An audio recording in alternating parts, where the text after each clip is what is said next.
Right. Good morning, everybody, and welcome. I'd like to begin by welcoming everyone to this meeting of the Environment and Green Investment Committee here in Alconbury. The County Council allows filming and photography at its public meetings, so please feel free to take pictures and tweet during the meeting. Can I ask that everyone present turns their mobile phones to silent or vibrate whilst the meeting is taking place? Please be aware that this meeting is being live streamed and that a recording of the meeting will be available to view on the County Council's website. There is no fire alarm test scheduled for today, so if the alarm sounds, it's the real thing. Please leave by the nearest marked fire exit and assemble in the car park. The closest fire escape is through the middle doors on my left, past the toilets and kitchen. So we're going to start with item 1 on the agenda, which is the notification of chair and vice chair. And Monica, would you like to update on that, please?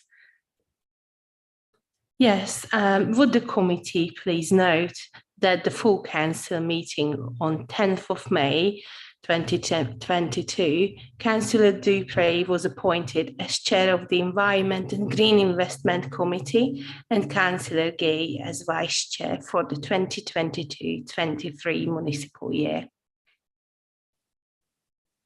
Thank you very much indeed, Monica. Monica is our Democratic Services Assistant, and so I'm going to move on to item 2 and ask Monica to report any apologies for absence. We haven't received any apologies, Chair. Thank you. And does any member wish to declare any disclosable pecuniary interest or non-statutory disclosable interest in the items on today's agenda? No? Thank you. In which case, I'll move on to the minutes at item 3, and we're being asked to approve the minutes of the meeting of the 28th of April, which seems a long time ago, as an accurate record. If any committee member wants to raise a question on the accuracy of the minutes only, can they do so now, please? So we're happy with the minutes as recorded. The minutes being carried, we have an action log appended, and the updated action log was included in the public papers for this meeting. Are there any questions on the action log, or can we take it as noted? Any questions? Not seeing any, so again, we agree that. Item 4, we have received 5 public questions. Now I'm questioning that because I'm not aware that we have questions as such, but I'm told that there is a member of the public who has expressed interest in saying something on items 5, 6, 7, 8 and 10. So those contributions, if we receive them, will be considered under those agenda items. So item 5 is the next item, enabling net zero business case and programme. So I'm going to ask Cheryl French, Assistant Director, Climate Change and Energy Services, and Chloe Rickard from the business team to present this report. Now, this is one of the items on which our member of the public, Mr. Laycock, wanted to say something to the committee. Do we have Mr. Laycock? We don't, Chair, I'm afraid. We don't, and we don't know what he wanted to say, so we will move straight on then to Cheryl and Chloe.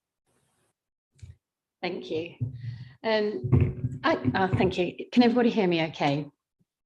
So at COP26 last year, it was agreed that action to reduce greenhouse gas emissions during the 2020s was critical if we want to minimise the negative impacts of climate on future generations. So we're pleased to bring to you to committee today a programme which was something which came forward through in the last year in the joint administration requests for a programme, a net zero programme, to demonstrate how you can start delivering the climate change strategy that we all agreed, the revised version in February this year. So we're bringing to you a phase 1 programme, which is called Enabling Net Zero. And we consider that this is the strategic building block for the council, which we think the Just Transition Fund should invest in to reduce carbon emissions at pace and scale for the benefit of our communities and businesses. So collectively, local authorities can directly influence approximately 34% of UK's carbon emissions. So for us at Cambridgeshire County Council, this means cutting carbon emissions in our buildings and in our fleet. It's managing its land and highways assets to reduce carbon emissions. It's about designing services to reduce consumption emissions. And it's about collaborating with our businesses and communities on the services that we provide for them and support them with: physical infrastructure, adult social care, children's services, along with all the other services that we deliver through education. And it's about how do we cut emissions in that service delivery to benefit both businesses and communities. So to get to the point that all services can actively take opportunities and feel as if the whole workforce has the skills and knowledge to do this, we're proposing that there is an enabling programme which we want to deliver significantly during the next 12 months, but it could take a little bit longer, to support the workforce to upskill, to get the technical competencies, to get the data that helps them make decisions that can drive down carbon emissions in the most cost-effective way. So the plan that we're proposing for you today, and it's been a collaboration between Chloe Rickard and her team in BID, with our team, and with a number of workshops across the organisation and colleagues to say, what is it we want to do? What is it we want to deliver? And we've identified a plan which works on technical competency, it works on upskilling, it works on looking at workforce planning. What are the skills that we need to bring in which we don't already have? It's looking at providing data for you on a more regular basis so that you can make decisions that tell you whether you are increasing carbon emissions or decreasing, and how do you balance the carbon emissions in a trajectory which goes downwards. So we are happy to put forward a £2.175 million funding proposal. This will build into a phase 2 and a phase 3 proposal where we will, once we've got the workforce to the position that they can collaborate with our communities to have the discussions on what needs to be reduced, that we can then design our services and take the actions at scale which will get us to net zero by 2030 and onto net zero by 2045. Chloe, was there anything you wanted to add to that? Thanks, Cheryl. The main thing I was going to add is that we have been talking for a little while now about making more balanced decisions and bringing more social and environmental impact into that decision making.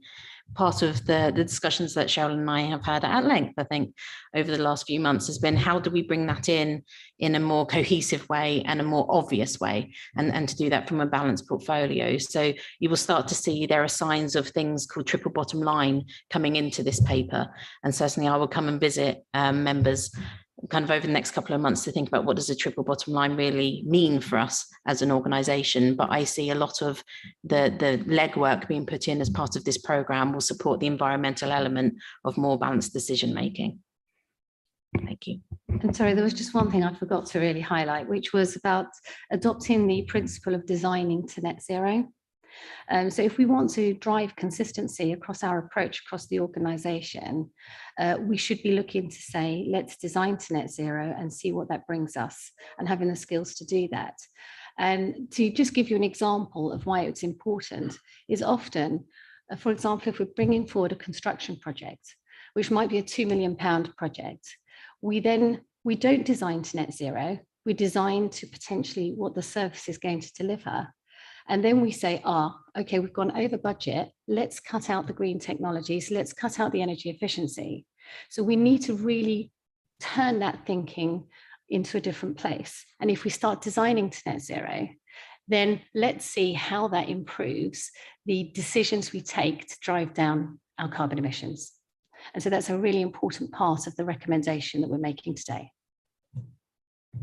Thank you.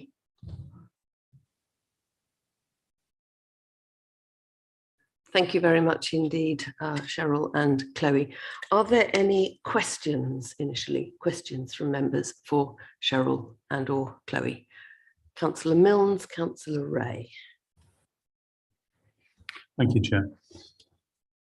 I've just recently become aware of how critical the national grid is to provision of sufficient electric supply, particularly in this region. It's well known that the capacity of the national grid in and around Cambridge, for example, is already at capacity. And the national grid are currently looking at introducing a new line, 400 kilovolt line, to get power from the renewable energy wind fields in the North Sea across and actually into the country. And I see that Chelmsford City Council are now responding to that, and they're not very happy about it, but it's absolutely critical. And I just wanted to understand where we thought we were at in that process, and whether we've got a position of influence over that at all, or if not, how do we cope with the lack of electric power? Okay, so there are two mechanisms for distribution of electricity. You've got the national grid at the high voltage levels, which is obviously bringing in renewable electricity from, say, the North Sea and the wind turbines or wherever else you're generating it. And then you have the local distribution network as well, which is with UK Power Networks. And bringing more and more renewable energy onto the system does create challenges in terms of how you balance that system. Now, in terms of the work that we're looking to do, we're looking to lead the local area energy planning process in Cambridgeshire, which will look to identify how much demand is required in Cambridgeshire for a net zero future. So what does that mean for electric vehicles? What does that mean for digitizing? What does that mean for our homes? So electrifying heat. And then how do we plan for that so that we have the infrastructure, which is the national grid, UK Power Networks infrastructure, in place in time? Because your biggest challenge is that some of the regulatory barriers which don't allow which makes it more challenging to get infrastructure in the right place at the right time. And so by doing this local area energy plan with UK Power Networks, with National Grid and with government, you identify what's required and you can influence business plans, which are the National Grid business plans and the UK Power Network business plans, to get that infrastructure in place.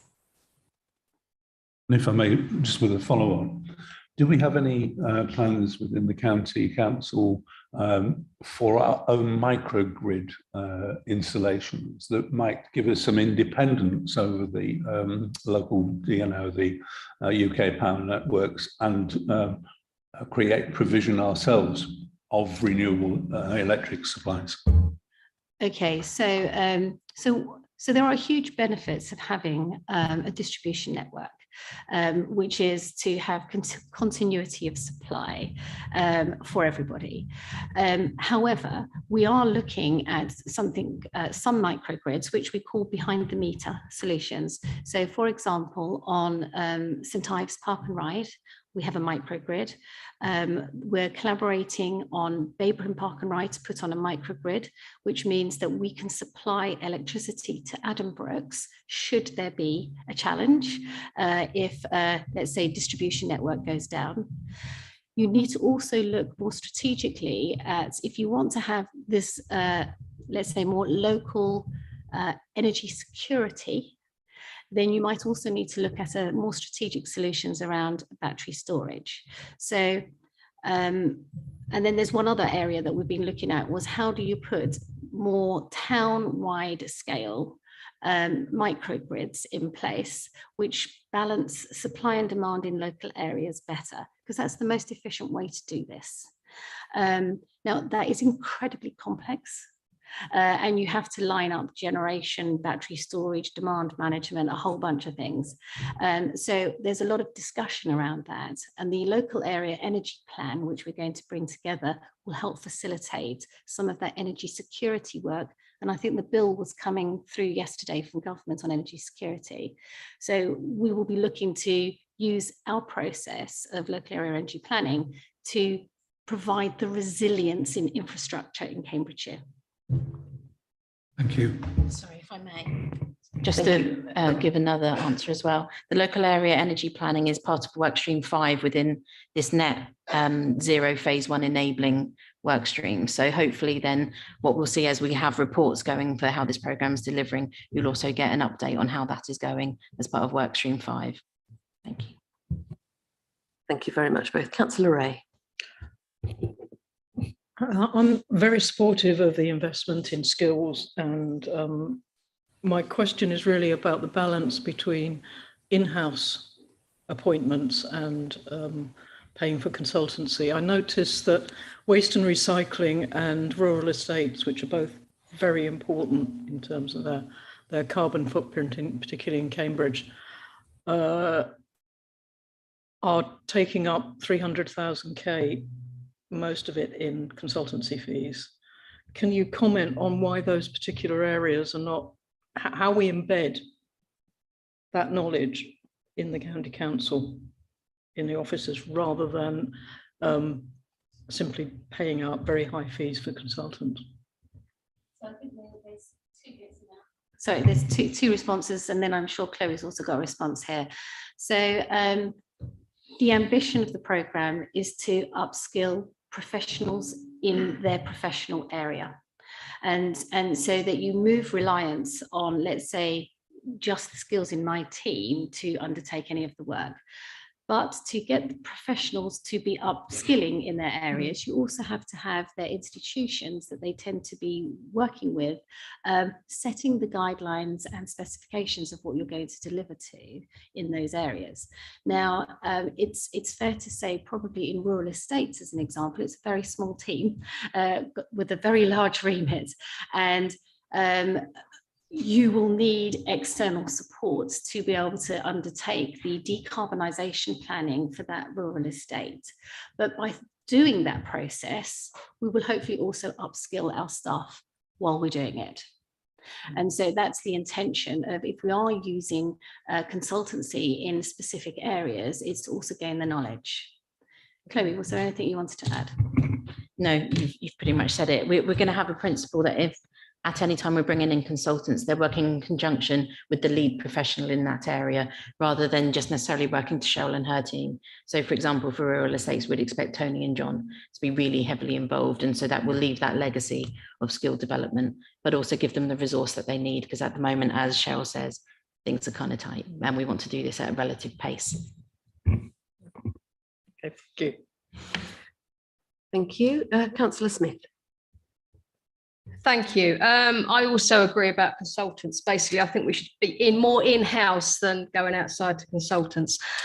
Basically, this is all very good. How are we going to make sure it goes across the authority and to our subcontractors? Like when myself, other councillors, members of the public see somebody making 2 journeys to do 1 job, and you think, actually, hang on a minute, that's not right. So how are we going to get this ethos through to everybody?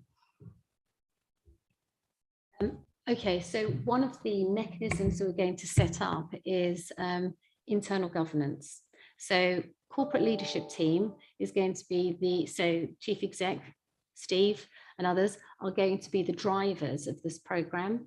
And that's where there is inevitably going to be tensions in terms of, let's say, delivery of statutory duties, delivery of trying to change to net zero. So the idea is that the corporate leadership team will be the place that balances all of the corporate objectives of the authority. Sitting below that, Steve Cox, as Exec Director with the accountability on climate, is chairing a new group that we're setting up, which is a net zero programme board. And that has representation from across the organisation, delivering on these different work streams. And I don't know if you can see, but in Appendix 3, at the back end, we've got the governance highlighted there, and we're involving individuals from across the organisation to deliver the different projects. So that's the ambition of trying to get people upskilled. Then the next stage, for example, on procurement as an example, the collaboration with our supply chain is critical if we're going to reduce our carbon emissions. So we have to have a lot of dialogue with the businesses that we want to work with, to share with them, let's say, the different models that we want to take forward, give them information on how to do carbon calculations that we can then compare fairly between different organisations, and to get them to sign up onto the same agenda. So I think that work around procurement and contracting is a really important aspect of making change happen here. Did that answer your question? It does. It just, if you don't mind me coming back, it's just making, don't mind me coming back there. Oh, it's just making sure that, you know, we do go forward and we don't make 2 journeys to do like a pothole, for example. Yeah. I have to be precise. And members of the public do see that we are actually carrying all these initiatives out. Yeah. If I may, we've had I think 8 in the end workshops. Some of those have been internal and some of those have been external, to really talk to people who are delivering services on the ground to residents and with businesses, to understand actually what do they know at the moment. And so many of the workshops have been designed in mind to think about ownership is at that service level, but also with the governance that Cheryl and Steve have suggested, it means that we would then have a more kind of collaborative and collegiate look at it. I must admit, it's been a very open door that we've knocked on with a number of services that have said, give us the skills to tell us how to decarbonise some of the work that we may do in social care or in libraries, for example, and we will balance that in with the qualitative output that we're trying to do. So I think that there's a lot of keenness. We've just got to try and harness that in the right way, and making sure that it's efficient and effective and not siloed. Councillor Hathorn. Yes, this sounds really good and I'm really supportive. And as I'm all, this is a question I always ask, but how are we going to tell people that this is what we're doing? Because it is as important that people see from the outside that it's not all buried with inside, that people know what we're doing, and also know that it's not an easy or straightforward thing. It takes a long time to get everything.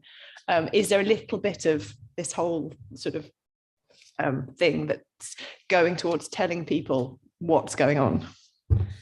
Well, yes, so one of the roles is a senior comms role dedicated on the climate and the messaging that we need to put out. And so next week, if this is approved as a programme, we'll be looking to have conversations to say, well, what are the skill sets that senior comms officer requires? What knowledge to be able to communicate with actually very knowledgeable communities and businesses, because we need to make sure that we're communicating at the right level. To be able to get the change that we want. So yes, that's included. Thank you very much. Councillor Corney. Yep, thank you. And you've literally just touched on what I was going to sort of bring up. There's got some fairly significant roles there, isn't there? Some positions to come forward. Yeah, have we, how much work? I know obviously until this goes through, you can't sort of put the cart before the horse sort of thing, but have you, how much work have you done into the availability of those personnel, if like those people that carry those jobs out, and is there any capacity to fill those roles with anybody from within our own organisation to sort of to nurture people through as well? And that's a really good question. So we had a conversation with HR this week just around the range of jobs that we're looking to bring forward, where we've already got job descriptions where we might need to tweak them.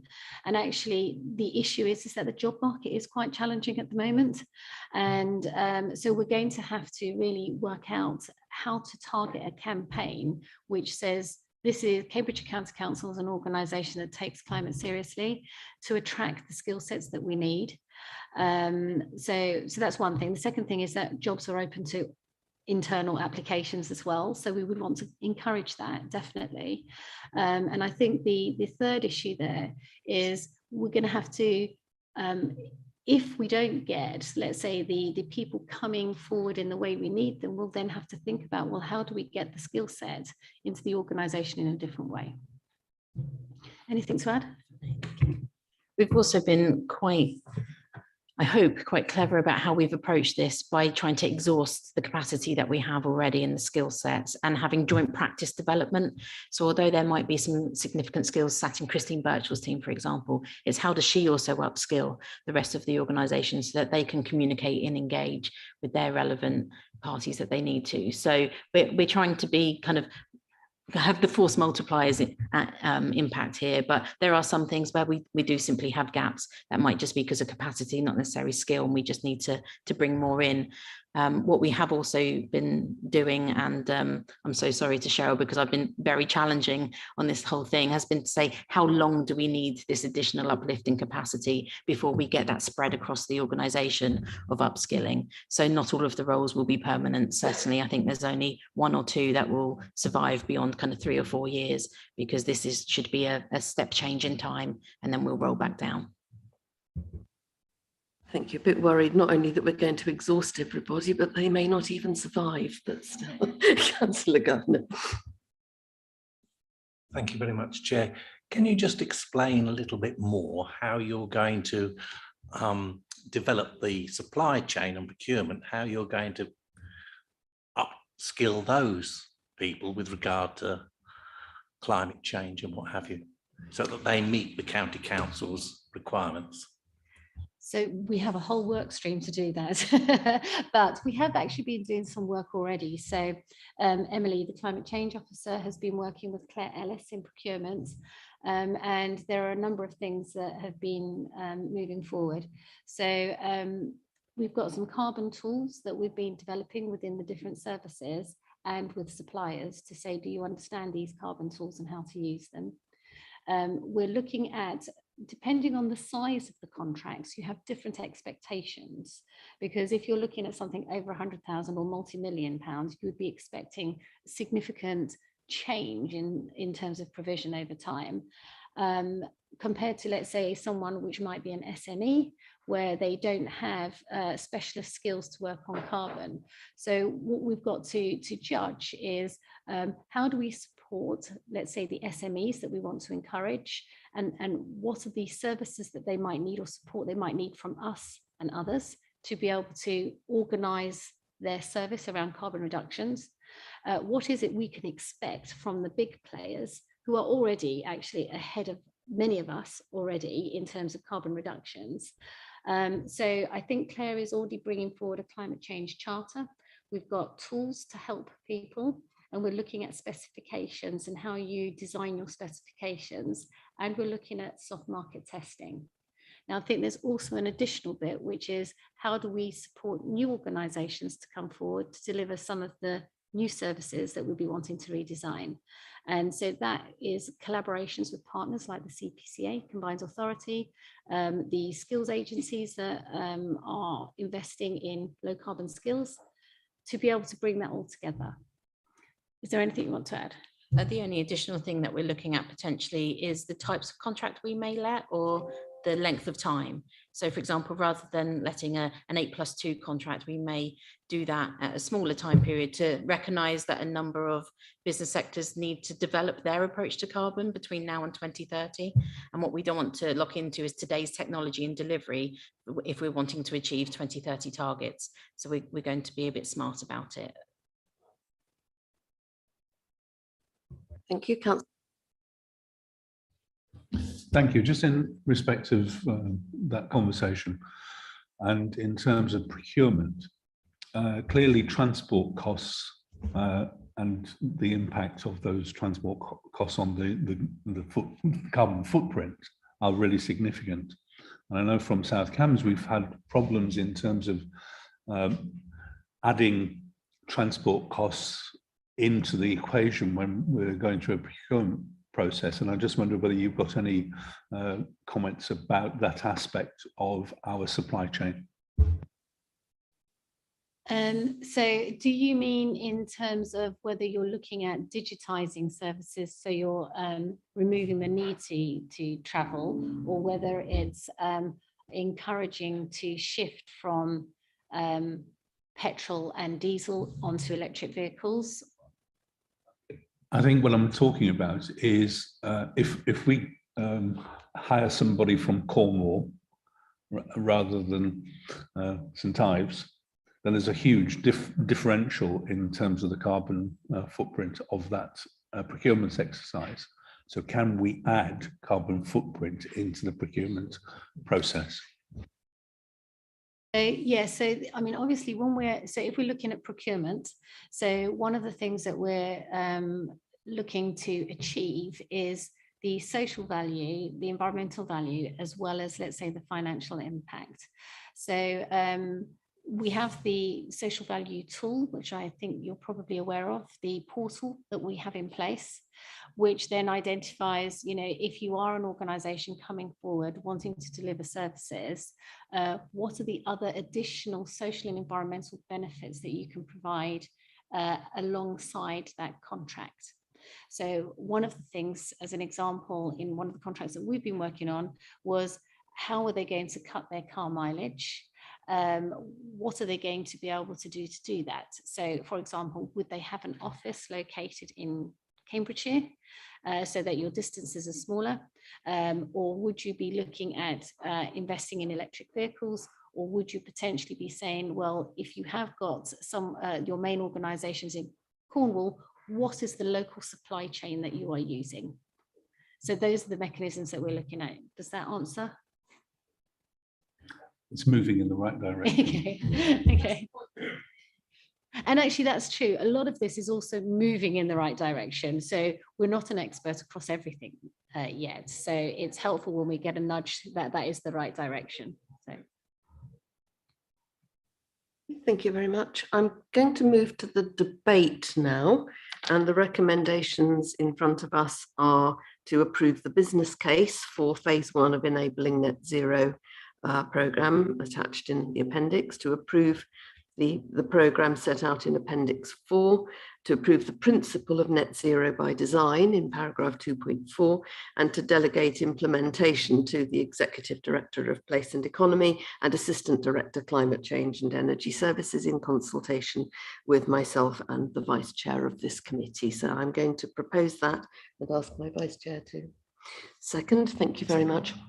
And before we go into the debate, I'd just like to remind members that the money for this programme has actually been approved by the Strategy and Resources Committee. Normally what happens is that we put our proposals together and propose them to Strategy and Resources, who then say, yes, here's the money. Because the committees have met in the reverse order this time, Strategy and Resources Committee has approved the funds for this. So this is now the stage that normally comes first, where we actually confirm the details of the programme for which we've been granted those resources. So just to make that absolutely clear.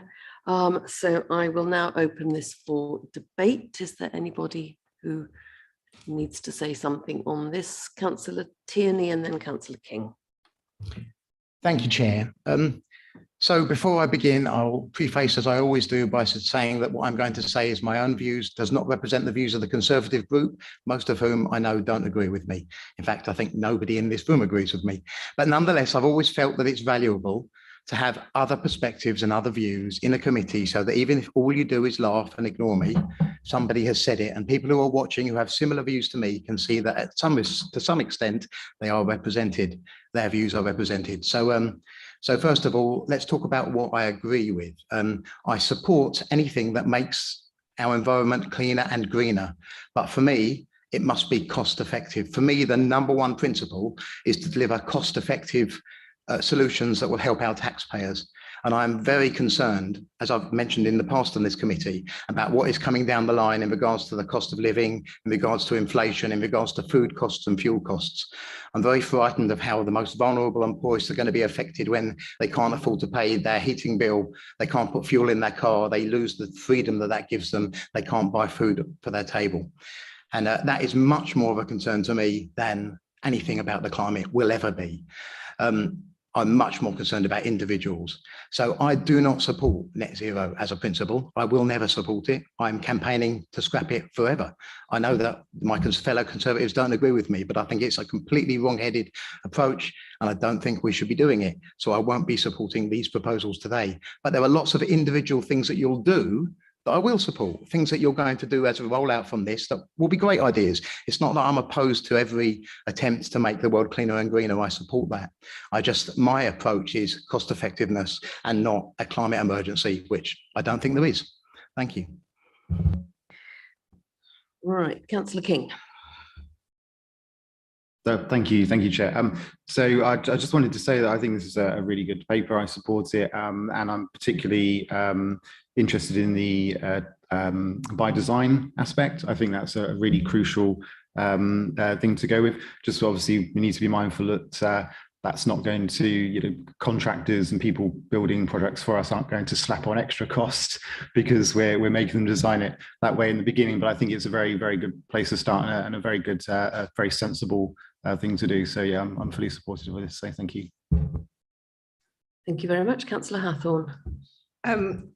So in terms of the cost of living crisis, part of getting to net zero is going to be about having a strategy which gives us fuel and food security, and having a strategy where, rather than throwing it out to the world and it being us being incredibly vulnerable to factors that we can't control. So I don't think the net zero strategy is inconsistent with getting on top of cost of living. It's not going to happen overnight, and getting to greater fuel and energy security is going to cost money. But when we have local area plans and we're able to provide the energy locally, then we're not going to be subject to these global fluctuations in terms of energy prices. So value for money is of course important, and we all think about this. We all think about the money involved, but not getting to net zero is going to cost us so much more and be so much more catastrophic than the money we invest in getting to net zero. So that's my response to the comments from Councillor Tierney. I as well really like the design to net zero. I think it's something that we don't discuss enough about the climate emergency. I think talking about what does net zero living look like, sort of, in an open space, rather than saying, well, I'm going to recycle my crisp packets and I'm going to, and I'm going to do this and I'm going to buy eco shampoo. Actually just, sort of get away from my life. What would living at net zero look like? And actually it is quite different, but it's quite interesting, and different opportunities open up. So I think there's a really interesting conversation to be had there, and it's sort of almost like an open space where, I don't know, maybe that's something for the communities committee to be having those conversations with communities and see what that then leads to. Again, with going back to energy and energy security and local area energy plans, telling people that there is a strategy there is really, really helpful. We've got solar panels. That was quite an easy decision to make. Getting a battery was more complicated. I couldn't really work, because it was going to require it's sort of complicated, but knowing that it was part of a bigger strategy, and knowing that fits into a strategy locally makes that decision easier.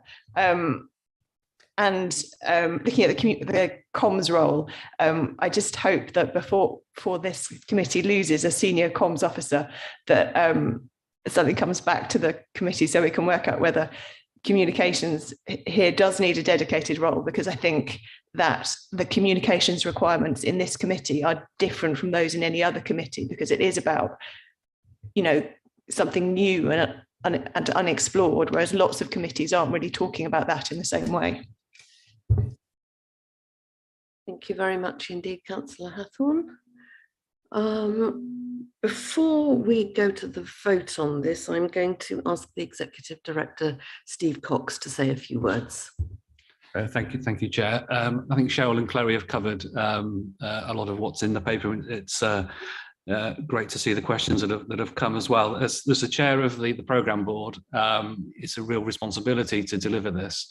And I just wanted to share with you the incredible enthusiasm that I've seen already from officers across the council through the workshops and into the programme board to take ownership and responsibility, but also to deliver against the ambitions that the council set out. So I'm looking forward to that. There's a huge amount of work for us to do, and the support and advice that we'll give to officers across the council will be incredibly important.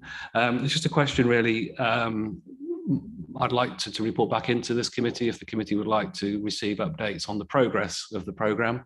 My suggestion is that would be every 6 months, and you can see what's in the plan. You can then receive an update and give us a steer on how we're getting on and what we need to do differently. So that's a question, Chair.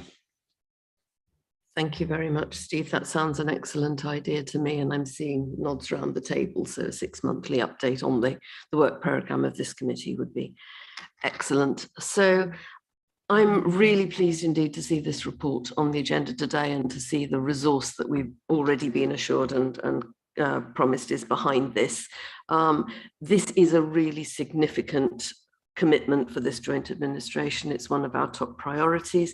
All the issues that it raises of food security, fuel security, clean air, reducing flood risk, turning around biodiversity loss, all of those and more are at the heart of what this is all about.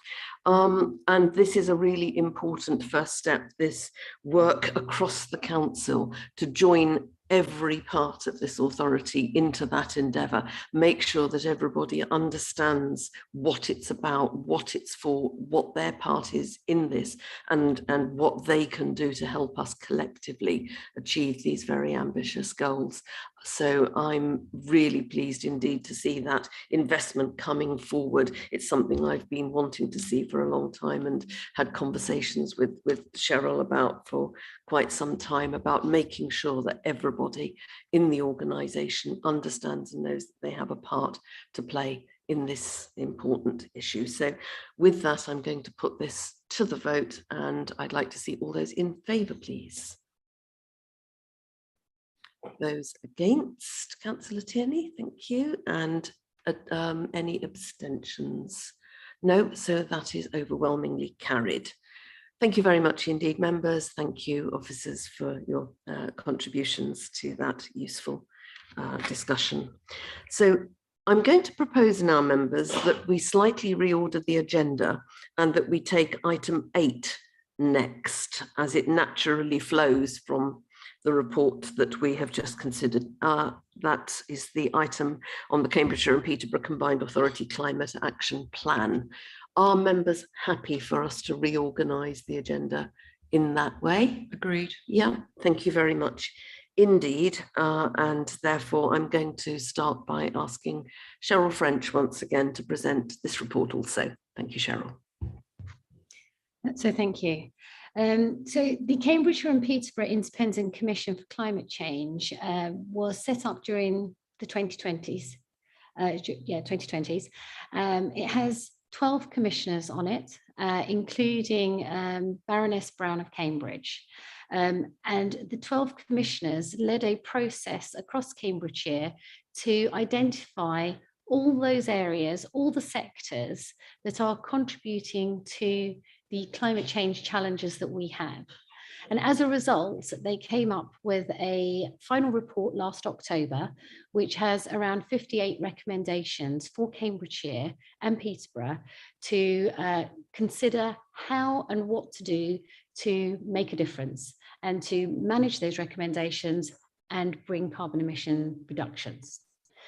So as a response to that report, which came through last October, a climate working group was set up. And there are 2 climate working groups, one which is politicians with businesses and partners, which is nested into the combined authority.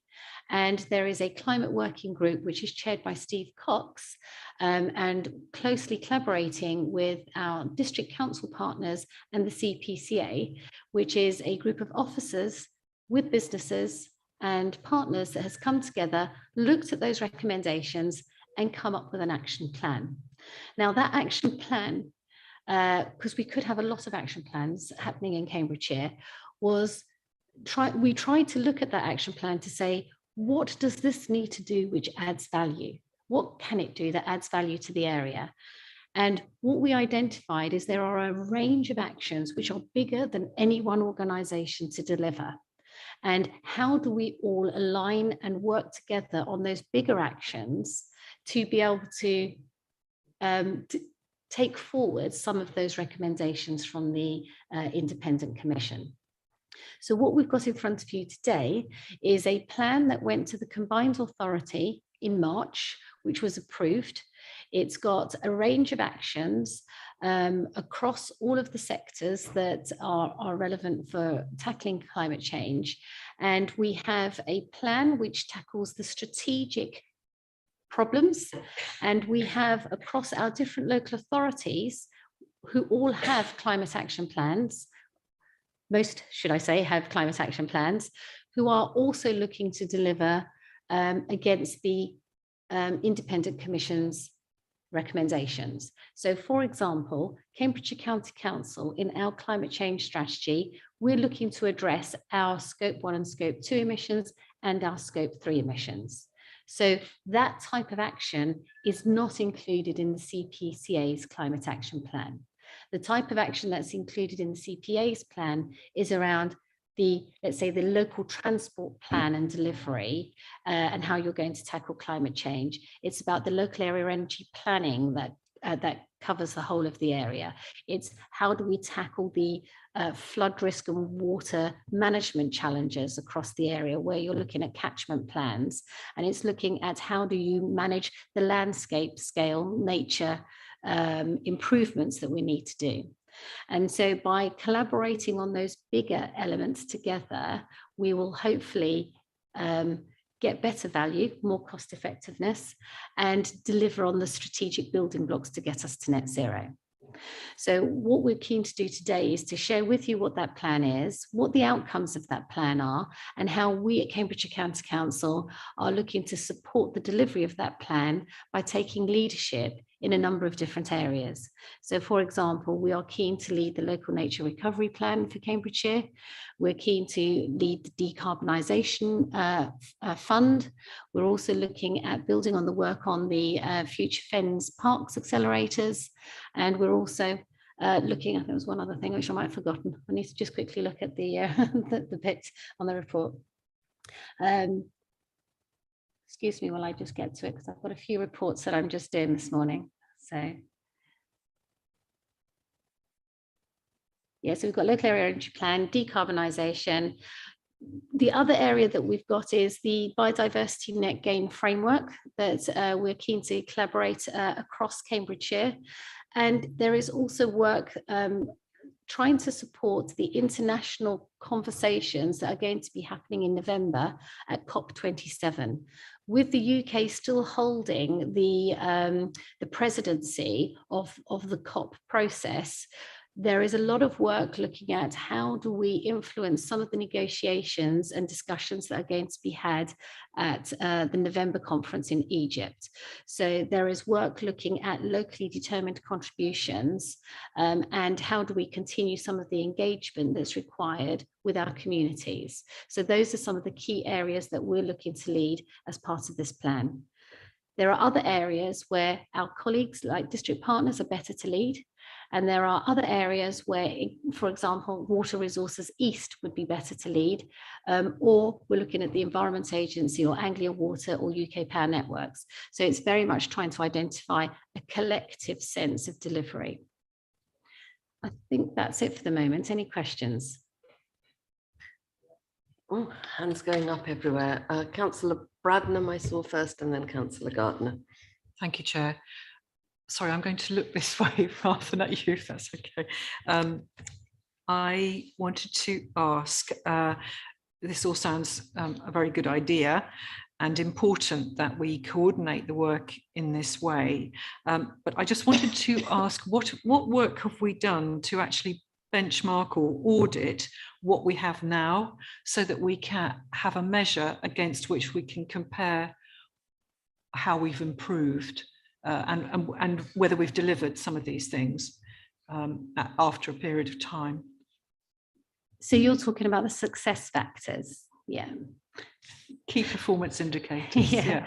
So obviously we've been doing work over the last 3 years on our carbon footprint. So we understand what the Cambridgeshire carbon footprint is, and actually the Cambridgeshire and Peterborough carbon footprint. So that is the 2018-19 baseline is what we're looking to measure against as you move forward. So that's one area. The second area is within the different work streams and the different projects. There are some which are trying to actually gather metrics around how you know you're setting improvements.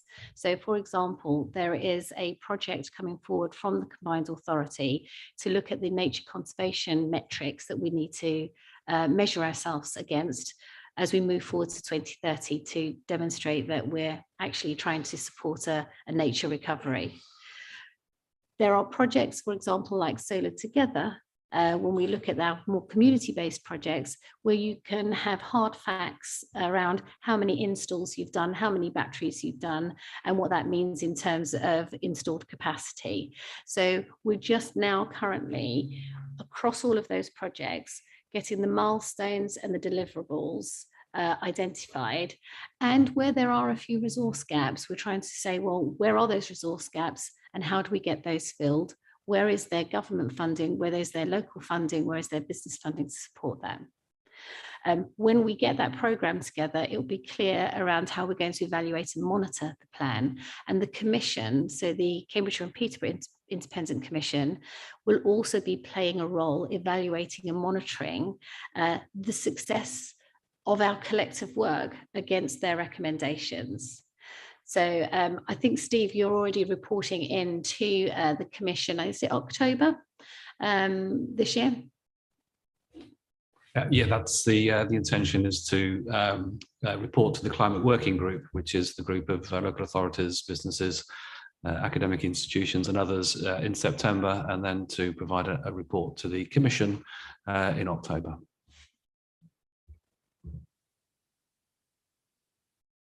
Councillor Bradham, you want to follow up, I believe. Thank you. Thank you very much, Cheryl. And a second question is, I just wanted to know in what forum the projects that the Cambridgeshire and Peterborough Combined Authority committed to in paragraph 2.12. I just wondered in what forum those projects were agreed and approved or even proposed, because I can think of a number of things that I might have wished to add to that had I known it was going on, and I'll name one of them because I think it's really important, and that is an extension to Milton Country Park, which is under such a lot of pressure at the moment. And I noticed Logan's Meadow Nature Reserve has been included, which is right in the centre of the city. But I just wondered how these were considered. Thank you. So there was a call last year from the CPCA as part of their financial planning, business planning, medium-term financial planning process out to all local authorities and I think third sector organisations to submit project bids by the end of December. Those project bids were then evaluated during the first part of this year, and those proposals then have been worked up into business cases and then come through to, was it the CPCA board they went through to last week, Steve? Yeah. Thank you very much. Councillor Gardner is next. Thank you very much, Chair. Under 3.5, with regard to transport, it states the local transport connectivity plan includes the ambition to cut car miles by 15% by 2030. Can you give us some idea how the Combined Authority is looking to do that, particularly in rural areas where we don't have a public transport service to any great degree? I know the Mayor has started the Ting service in West Huntingdonshire, but I just wondered how in rural areas we are going to achieve a 15% reduction in car miles when that is the only form of transport a lot of people have got. So, okay, I can't give you totally complete answer here, Councillor Gardner. But the local transport and connectivity plan, which has come through from the CPCA, is currently out for consultation. I think it ends end of this month. So that includes that target of 15% reduction in car miles, which was actually set through the commission, the independent commission. Now, there are a range of ways of doing it, and one of those is why the digital infrastructure is actually quite key in that transport plan, because the idea is, how do you cut miles in terms of business miles? So, for example, us working from home, not needing to travel to as many meetings is one aspect, but there will be other aspects which are the investment into public transport. And even in rural areas where there is huge dependency, obviously, on the car, it's how do you shorten journeys to get to transport nodes, and then you can get the bus or other transport, or whether you're going to be cycling and walking for some of those smaller journeys. So 15% is across the whole of Cambridgeshire. So there are probably areas which are more urban areas which can do more, whereas some rural areas may do less.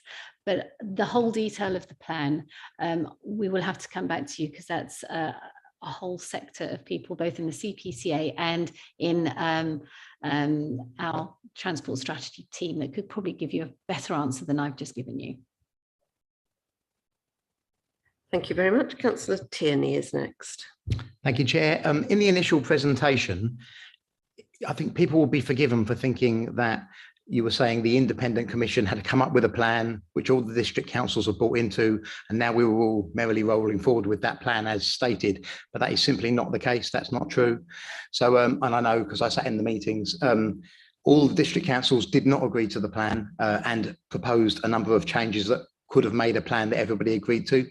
The Combined Authority did not accept those changes and pressed forward with their full plan as originally stated. And so I don't know about the other district councils, but certainly Fenland District Council did not accept the plan, has not bought into it. That doesn't mean officers aren't working with the Combined Authority and others on projects where we have similar views, but certainly there is no buy-in from Fenland District Council with the overall plan as stated by the Combined Authority. Thank you very much indeed, Councillor Tierney. And Councillor King is next. Thank you, Chair. It's just a kind of two-part question regarding the funding. So I've seen noted that some of the funding is going to come from the Combined Authority via government funding, or come from government funding via the Combined Authority. With the concerning troubles that the Combined Authority are in at the moment, and the potential amount of funding that they might not receive from the government until they've sorted themselves out, how confident are we that we can get this funding via the Combined Authority, and what's our backup plan if the government says we can't fund the Combined Authority with these kind of projects until they've sorted themselves out?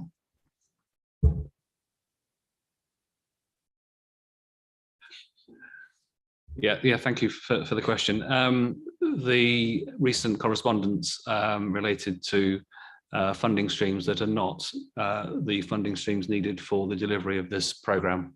This is from the gain share funding, which comes in annually, and the allocations that have been made are looking ahead to future years, and there's no indication at all that that's at risk.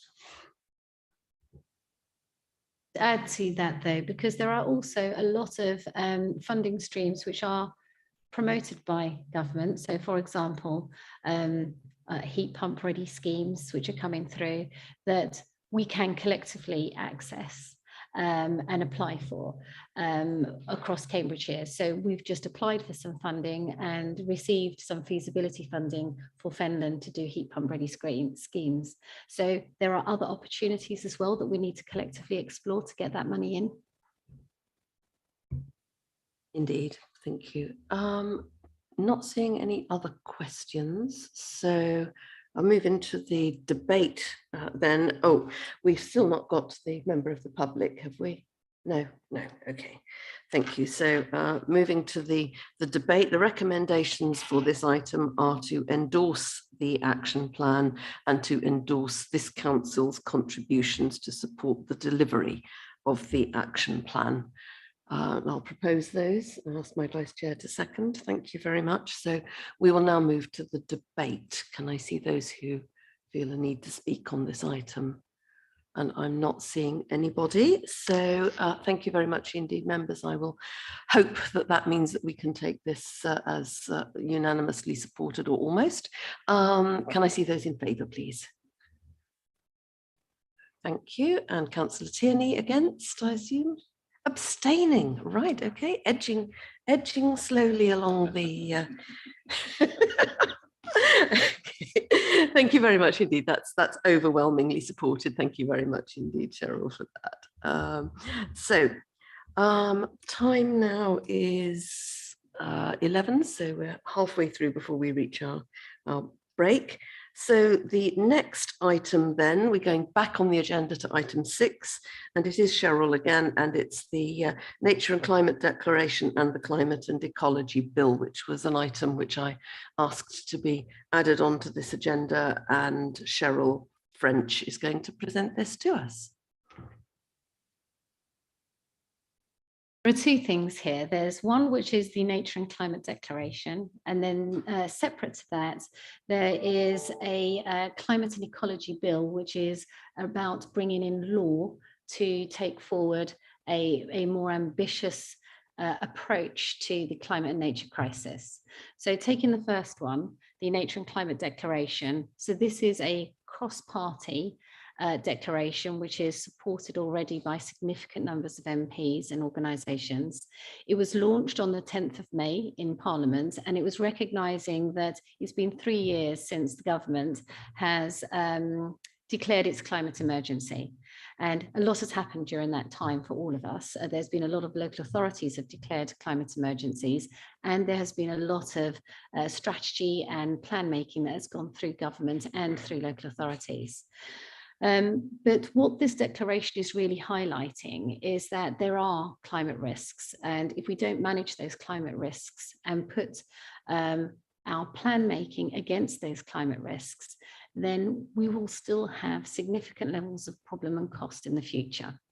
And I think what the declaration is trying to work through is, how do we enshrine the Paris Agreement that we made back in 2016, which was to keep global temperatures below 1.5 degrees, because that is the level where there will be climate impacts, but those will not be globally devastating.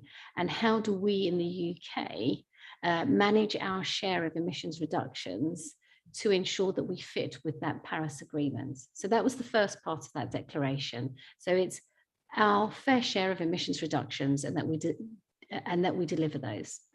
The second part was about halting and reversing biodiversity decline. And you as a local authority have already made that declaration as part of your climate emergency, that biodiversity and its decline needs to be reversed. And then the third part was really about setting the environmental protections and plans in place. We've got targets, and those are the easy bit to make. The issue is how you get your plan in place and then how you resource and deliver that. And so that first declaration is about those 3 points. The second part is the Climate and Ecology Bill. So this was originally put forward by Caroline Lucas, I think it was 2 years ago, and it's already gone through one reading in Parliament, and it's now in its second reading of the bill. And this is putting in some legal mechanisms which are looking at limiting greenhouse gas emissions, again at the levels of 1.5 degree global warming and declining nature. Importantly, it's about also putting the responsibility into a couple of bodies that will then oversee the strategy and mechanisms for getting targets in place to deliver the changes that we need to see. So there are two different processes, but very interlinked, or two different mechanisms, very interlinked. I think that's it. Thank you very much indeed, Cheryl. Are there any questions from members for Cheryl? Not seeing any, so I'll move to the recommendations, which are to support the Nature and Climate Declaration and recommend to the full council to sign the declaration, and to endorse the Climate and Ecology Bill and recommend that also to full council. So I'll propose that, ask my Vice Chair to second. Thank you very much. Any anybody wishing to speak on that? Was that an indication, Councillor Bradnam? No. Nobody wishing to speak on that. So yes, this is a recommendation to council, and I very much hope that when the council meets on the 19th, which probably will still go ahead, we'll have to wait and see how the COVID figures are, that it will support this. I think it's really important on behalf of this council that we are in the forefront of this and that we publicly commit ourselves to these very important issues. We've just heard in the earlier debate about the importance of tackling the carbon emissions and the rise in global temperatures, the tackling the biodiversity decline and delivering environmental protections and decarbonising our nation. And the world indeed.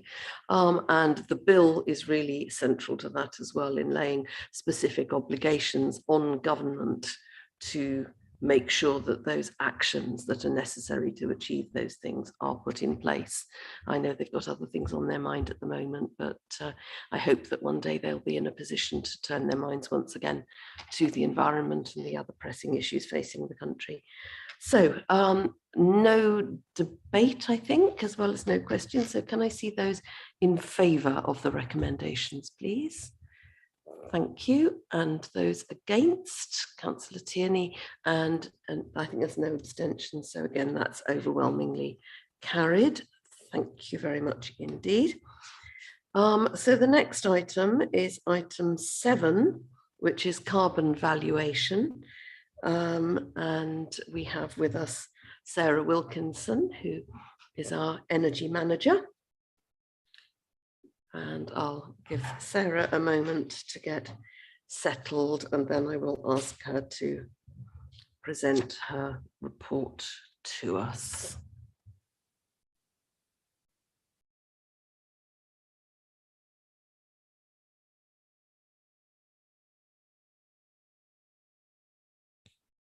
Good morning. Can you hear me? Yeah, okay, thank you. So the purpose of this report is to update members on the implementation of an internal carbon price at Cambridgeshire County Council, since the previous Environmental and Sustainability Committee agreed to implement this. Bend your microphone closer to you. Of course. Yeah, is that better? Thank you. That's very helpful. Okay, thank you, Sarah. Great. Yes, so I was just saying the purpose of this report to update members on the implementation of an internal carbon price here at the Council.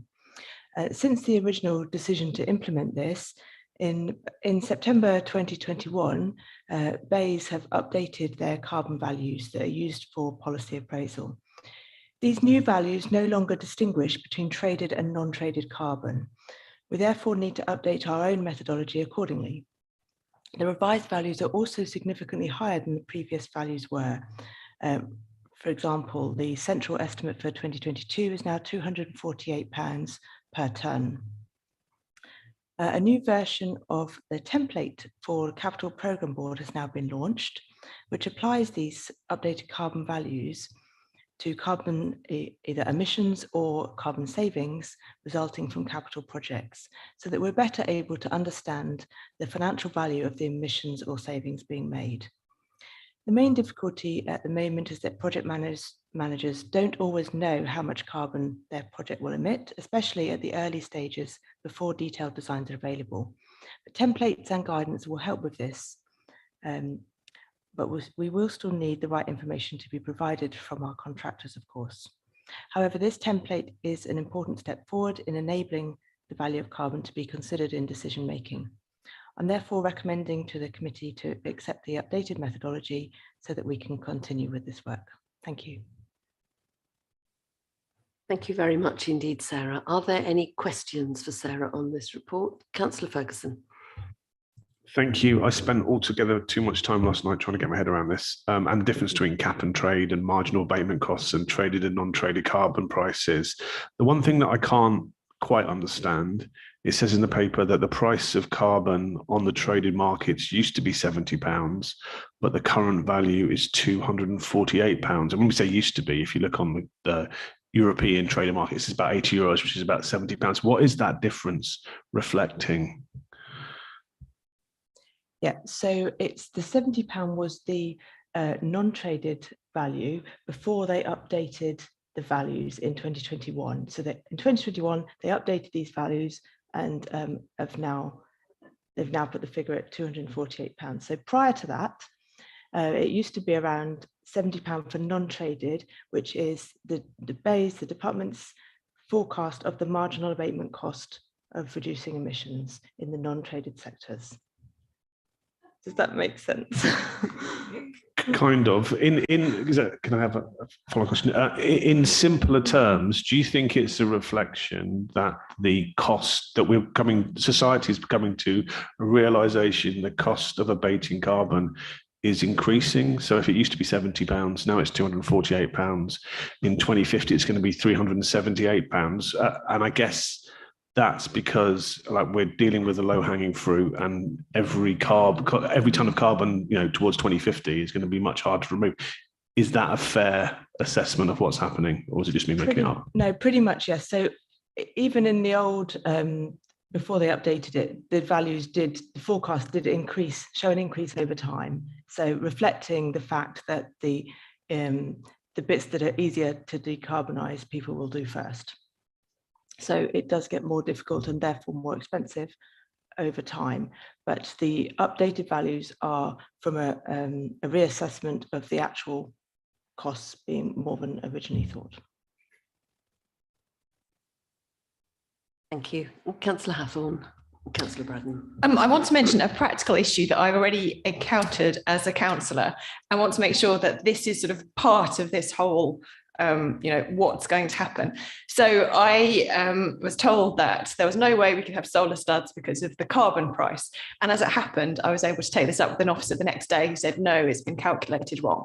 But so as a councillor, you'll say, oh, I'd like such and such to happen in my division, and, money will be a problem. But if carbon also becomes a problem, that is problematic. And in some instances, that would be correct. And in some instances, that might not be correct. So I think what as a councillor you need is to be able to, to be able to double check, have somewhere where you can go back to and double check. And everyone needs to know that they can sort of double check and they're happy with the methodology, rather than sort of just being told, this is a blocker. Just so, because you're always looking for ways to work around and for things to make sense. Is that sort of part of this? And how will all the councillors know that they can, where they can turn to kind of get these things clarified? I suppose the answer is you can turn to me. But aside from that, the values are published. They will be reviewed every 5 years. So you can also see that for yourself. But I think part of the issue is that there are different ways of calculating them. So, not the values, but calculating the sort of carbon within the project. I see. So I felt extremely uneasy when I was told that. And then I was told that it had been calculated, there'd been a mistake, whatever. And so how do you pick up on those? As a councillor, it's not your job to be an expert in calculating carbon. And also I happen to sit in this committee, so I'm familiar with the officers who are involved with this. So what happens for everyone else? Yes, that is a problem. So obviously that's my job to understand how to calculate carbon, but there are standards. So I don't know the case you're mentioning, but there are standard methodologies of how to calculate carbon emissions, whether it's from energy, transport, and I would always recommend following the standard method that's used by all UK companies for their company reporting. Thank you, Cheryl. Can I just add, I think this is probably one of the issues where we need quite a lot of skills development. So we have Sarah, who is our expert and is the sort of carbon advisor now to others, playing a consultancy role. But we also need to ensure that everybody in transport or buildings is undertaking the carbon calculations and understands where that comes from and why they're calculating it. But the other issue I was going to just put across is that carbon is just one of your decisions, one part of your decisions. And so what we're trying to highlight in this process is that everything we do in terms of construction adds carbon, right? But that doesn't stop us building a new school. It may advise us how to build a school in a different way to reduce carbon emissions, but what you've got to do is then say, well, how are we balancing out that carbon emission by doing something else over here, whether it's nature conservation investment, tree planting as an example, or cutting oil or gas out of our buildings, that we balance that off. And so I think what you're facing there, Councillor Hathorn, is how we apply the carbon calculations and how we use it as one part of our decision-making process is really important, that we understand how to use it. I think the issue there is that there will be a period as we start sharing knowledge with the organisation and as members in different offices in different departments start picking up and running with these issues, there will be a period during which a little knowledge is a dangerous thing. And if something doesn't sound quite right, even in that period, we will still continue to have the expertise who you can go to, you know who they are, to double check things which just don't sound right, as that one clearly didn't. Councillor Bradnam next. Thank you, Chair. Thank you, Sarah, for your report. And I can sympathise with Councillor Ferguson's experience of trying to understand the papers. I just wanted to pick up on, again, in your paragraph 2.3, where you give that very startling increase in the value of carbon, or the value of remission. And I just wanted to ask whether it needs to be revised and updated more than once every 5 years, because does it also take into account the cost to us of purchasing carbon, which we might need for heating or whatever? I mean, does it need to be done any more frequently than 5 years, or is that a sort of industry standard, as it were? The revaluation every 5 years is done by the UK government, so that's out of our control. But you're relieved, aren't you? I'm not calculating those values myself. I think the UK government is out of the UK government's control at the moment. There we go. But Sarah, it's fair to say that the forecast, the annual price, changes, and that is on BEIS's website, so you can see the forecast annually on how that's changing. Yes. Thank you. Councillor Milnes. Well, in common with my colleagues, I seem to be suffering from brain fog without having had COVID first. I'm just wanting to understand the relationship between this nominal cost, carbon cost, and its valuation and the increasing valuation, and what practical implications there are on the council for that. Because in terms of carbon emissions, we could work on CO2 values, which we know about already. So is the equation that relates the cost of that just as an indicator of our carbon usage, or is there some other thing that I'm missing? Right. So at the moment, we're implementing this as a virtual cost, so we can see what the value is. We're not actually paying out that money to buy carbon, but it's sort of how much. It's the same as when you look at the cost of health benefits or any other social benefits or other environmental benefits. That's the worth of it. And although it is a virtual cost for now, some organisations do it differently. They actually collect the money, but it's in recognition that if we don't consider that virtual cost, it could become a real cost at a later date, because we would have to reduce those emissions in a different way to meet our targets. A practical example would be if you are putting, let's say, gas and oil boilers into your buildings now, that might cost you, let's say, 5,000 for one of your buildings, but you're going to have to take it out again at some stage. And so you have to cost in what that's going to be to remove it and replace it. So you have to work out whether it's better to go for a low carbon alternative straight away. It's helpful, thank you. Thank you very much. I'm not seeing any more questions, I think, on this at the moment. So we will move then into the debate. I'm again assuming that our member of the public is not going to be here for this. So moving to the debate, the recommendation is straightforwardly that we accept the revised methodology for allocating a financial value to carbon emissions or savings, an internal carbon price based on updated published values from BEIS. So I'll propose that. That's seconded by my vice chair. Thank you very much indeed. So is there anything anybody feels the need to say on this? Councillor Ferguson.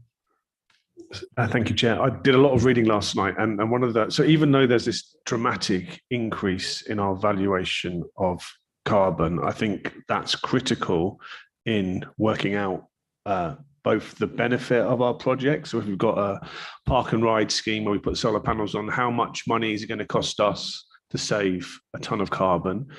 But also, I think that those numbers are probably, even at the higher number, are probably an underestimate of the true cost of the climate emergency, because they don't include things like the opportunity cost of not having to implement resilience measures. For example, for those of us who represent communities which are about 4 meters above sea level and 15 miles from the sea and don't believe in climate change. So if those kind of views are allowed to propagate, then we're going to have to deal with lots bigger problems in the future, and those aren't represented in this cost, so I'll be supporting this. Thank you very much indeed, Councillor Ferguson. Any other speakers? No, this is a fairly technical paper, I think it's fair to say, and not an easy read, but does have considerable implications for choices and decisions that the council makes going forward, and it's all part of the processes we've been describing in earlier debates of assisting the whole organisation to decarbonise. I thought I was summing up, but Councillor Bradnam, I'll let you have your say. Sorry, thank you, Chair. It just made me think how fortunate we are as a council to have staff who are able to grapple with this kind of mathematics, and how important it has been to make the decision we made earlier about allocating monies to expertise, because we're very fortunate to have Sarah Wilkinson, and I'm sure we need extra support for this team, because it's so important that we get this complicated mathematics and planning and forecasting right. So it's just, I wanted to link the two. Thank you, Chair, for letting me speak. We are indeed singularly blessed in the team that we have working on all of these issues. So thank you very much indeed for that. So now move to the vote on this then. Can I see those in favour, please? And I think that is unanimous. So thank you very much indeed, members. The next item is item 9, domestic energy efficiency framework procurement. So I'm going to ask Emily Bolton to come forward and present. Thank you, Sarah. Emily is our climate change officer. And so once she's got settled with her laptop and the microphone, I will ask her to present this report. Emily, in your own time. Brilliant. Thank you all. So this paper is really around a procurement exercise that we're running to streamline and make it easier and quicker for us to do procurements to deliver domestic energy retrofit schemes for Cambridgeshire households. So we know that greenhouse gas emissions from our home domestic energy use make up around 13% of Cambridgeshire's carbon footprint. And at the same time, we estimate that nearly 13% of our residents are currently experiencing fuel poverty. And that's before we start factoring in the current rising fuel bills that we're seeing at the moment. And so we're anticipating that 13% to increase. So the Cambridgeshire Energy Retrofit Partnership, or CERP, operating under the banner of the Action on Energy Cambridgeshire brand, was established some years ago. And it's a collaboration between ourselves, county, and all of the Cambridge district councils to deliver home energy retrofit improvements. So that's things like insulation, double glazing, solar panels, that whole suite of technologies. Currently, we have secured nearly £9 million grant targeting low-income households in Cambridgeshire. And we do anticipate future funding rounds coming forward from government. And so that we're sort of trying to gear ourselves up to be more prepared for those future funding rounds. So there are several challenges to delivering energy retrofit at pace and scale. First is around the delivery timelines. So when we think about the grants, they have very set and frankly quite tight delivery windows, which means that when we're having to undertake a procurement exercise within that delivery window, it starts to affect how many homes we can actually make improvements to. The next is around the market. And when we've spoken to suppliers, they've expressed really a lack of confidence in the longevity of some of these schemes, and so have been nervous about inwardly investing and upskilling, which then puts onward pressure again onto how many homes we can retrofit if we're struggling to get the suppliers in place. And finally, when we've spoken to our communities and our residents, particularly those who are perhaps in a position to make changes themselves and aren't reliant on the grant, they're telling us they don't know where to start, and most importantly, how to find reputable suppliers. And so this 4-year framework we are looking to procure will help alleviate all of these challenges. So the idea is that the procured contractors will deliver whole house fabric first retrofits. So that means it's not just your solar panels, it's not just your insulation, it's going in and doing a full assessment. So what are the best measures to produce the best outcomes for this specific house? And these will be delivered both through the grant funding regimes, but also the suppliers will act as a list of endorsed suppliers by the local authorities that residents can access to give residents that bit more confidence that there's been some sort of process that the suppliers have gone through and that they are indeed reputable and know what they're doing. And just to say that we're hoping to go live with the procurement in the next couple of weeks. And so this report is really asking for that delegated authority for the county council to sign up to that procurement once the contracting phase is reached. Thank you. Thank you very much indeed, Emily. I thought that was an excellent report and very, very clear. Does anybody have any questions for Emily, please? Councillor Hathorn and then Councillor Tierney. In 2.7, one of the council's responsibilities is supporting delivering communication/advertising. And I sort of wanted a little bit more information about that. Like in particular, we've got solar panels. I get them, sun shines on them, they make electricity. Electricity does its stuff. An air source heat pump for my house is far more complicated in my head. I don't know if I need to have a combi boiler. Do I need a header tank? Where can that go? There's all these different bits. Have I got to totally change all my radiators? Are some of them okay? So, and I also recognize that my boiler is like in its last 5 years, my gas boiler is in its last 5 years. And so possibly there's going to be this panic moment where we have to make a decision. And I want to be in a place in my head where I can go out and find these, not just find a sort of endorsed supplier or whatever, but to know exactly what it entails so that when the supplier comes into my house, I'm asking the right questions and there's no horrible surprises. It's a totally different way of living and operating. And so it's that part of the communications, because I think some of these products have a far bigger impact than others. And is the council addressing that? So I think there's a few elements to that. So the first is, so the communications and advertising specifically referred to here is about encouraging residents to make the change, to take part in the schemes as they come forward. So that's the primary activity there. And as part of that, that whole house retrofit piece is following British PAS standards. And one of the aspects of that is that you get a full house assessment. And it says, okay, in your home, this, and this, and it prioritizes them for you. So you might find that in, if you like, a first phase of works that might be grant funded, might be all you're perhaps prepared to do at that moment in time. You can tick off those early boxes, and then you will still have that report telling you what future things you could do that would improve things further.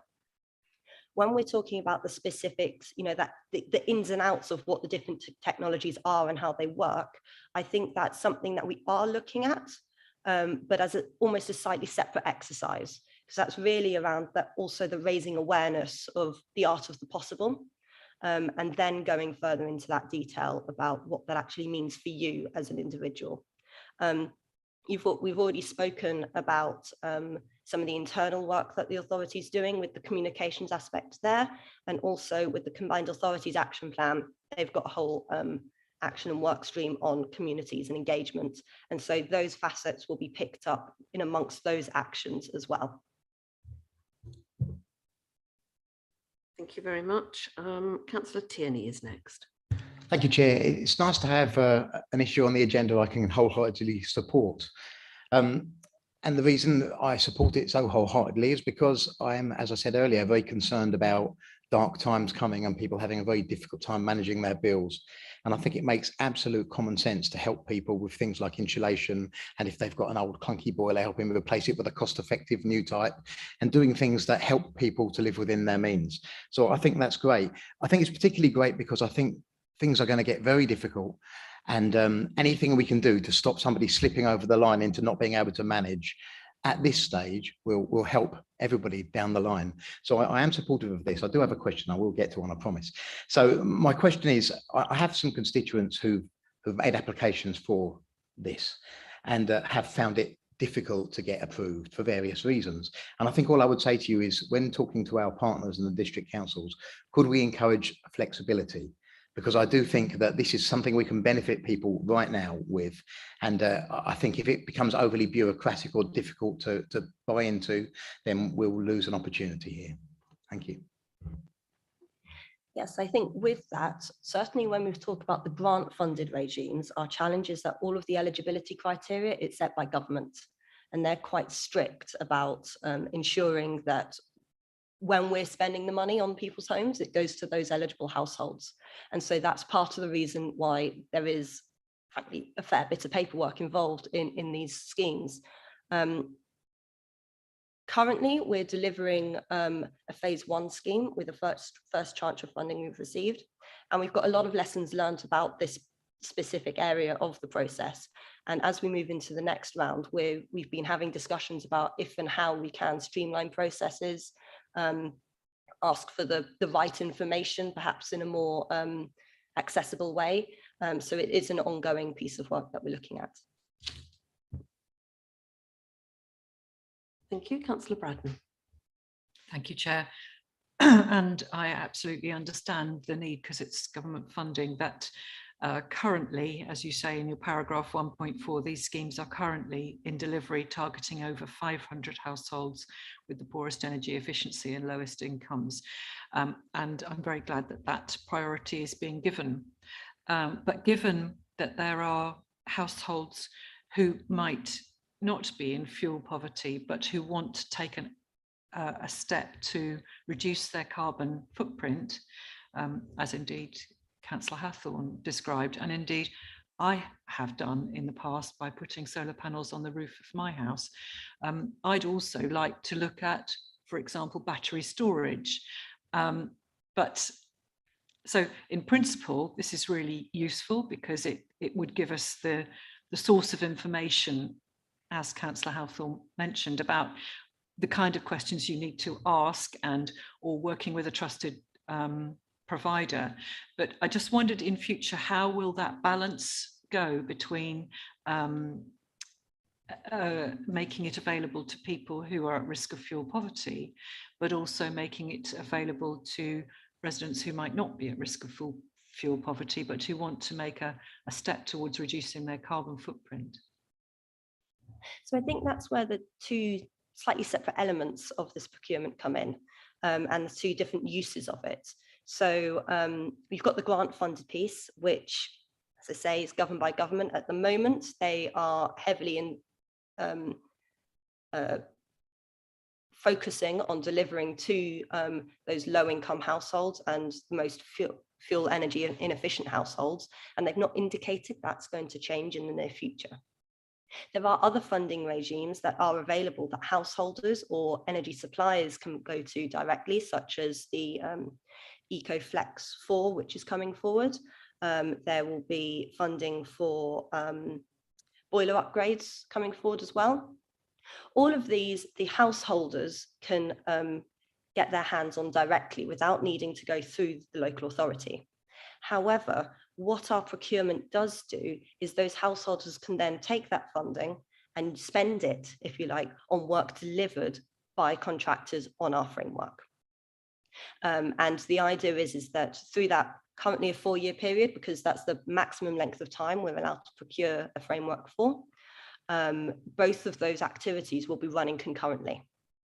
And this was something we were really, really keen to develop, actually, was this idea that we could sort of tick both boxes at once as far as we were able to. Thank you. Thank you. Councillor Mills. Actually, that follow my questions follow on directly from that, because I was interested in the assessment for reputation of suppliers. And historically, in the early days of solar power, for example, there were relatively few experienced suppliers. That's certainly not the case now. So I'm just be interested in just a bit of background about how we do that assessment.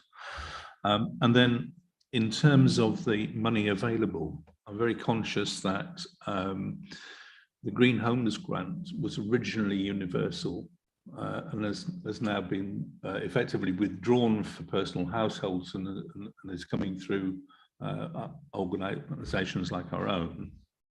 So I'm just trying to better understand this aspect of grants for assessment, if there are any, and how you classify, for example, poor income, because that sounds like means testing, and how you differentiate between assessment and work itself and grant funding.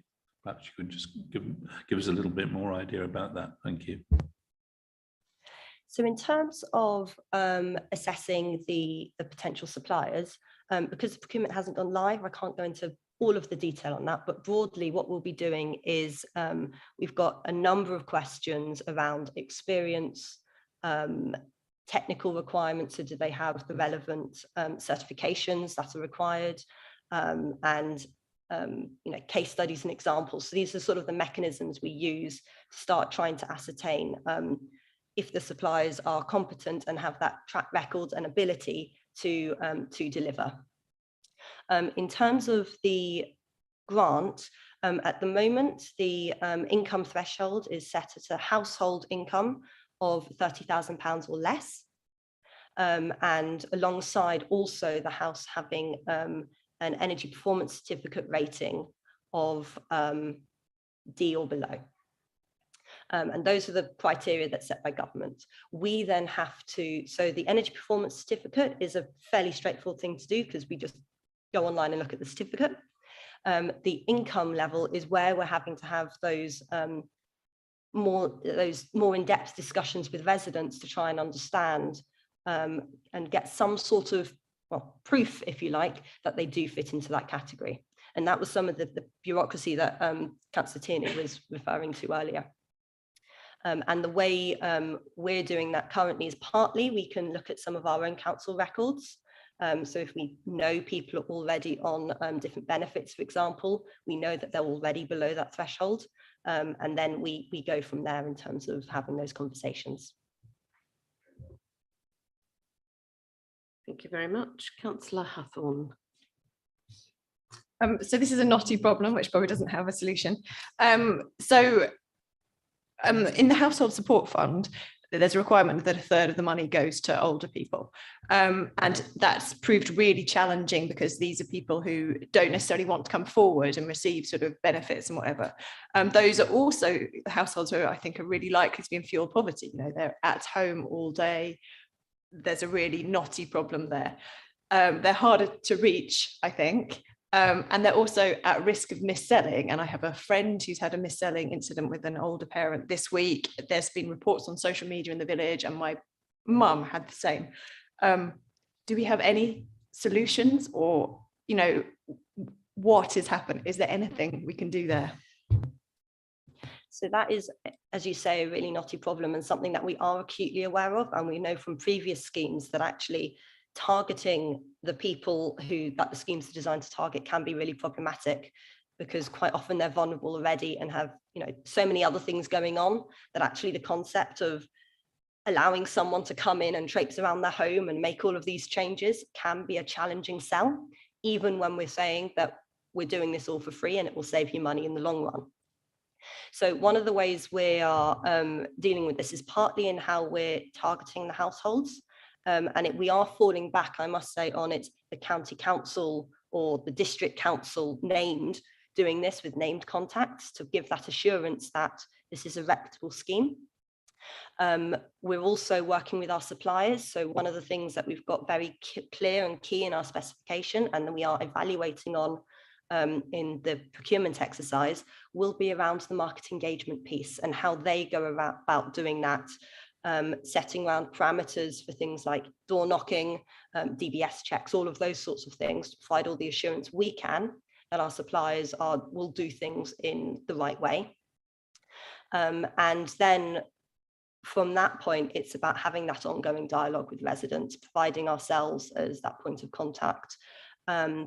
Crucially, only suppliers that are on our framework will be allowed to use the Action on Energy Cambridgeshire branding.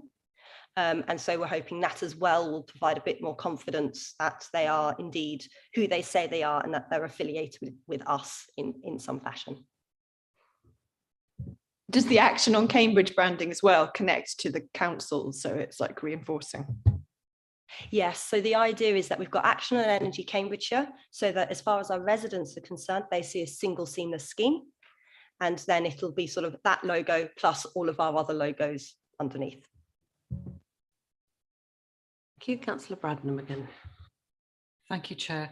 Actually, Councillor Haythorne has raised a really important point, which is about public perception. And I don't know about you, but I, for one, get so many phone calls from people who purport to be offering something for free. And I have to say, they could be the most legitimate thing in the world, but I routinely say thank you, no. And I'm hoping that lots of elderly people do that as well. I'm conscious that I'm probably the worst person for anybody to bring up with that regard, because I almost don't listen. I just say, no, I don't want to know. I will find out for myself. So we really do have to do a piece of work. And let's face it, I'm not a vulnerable, retired, elderly person. I'm somebody who's a councillor, for goodness sake.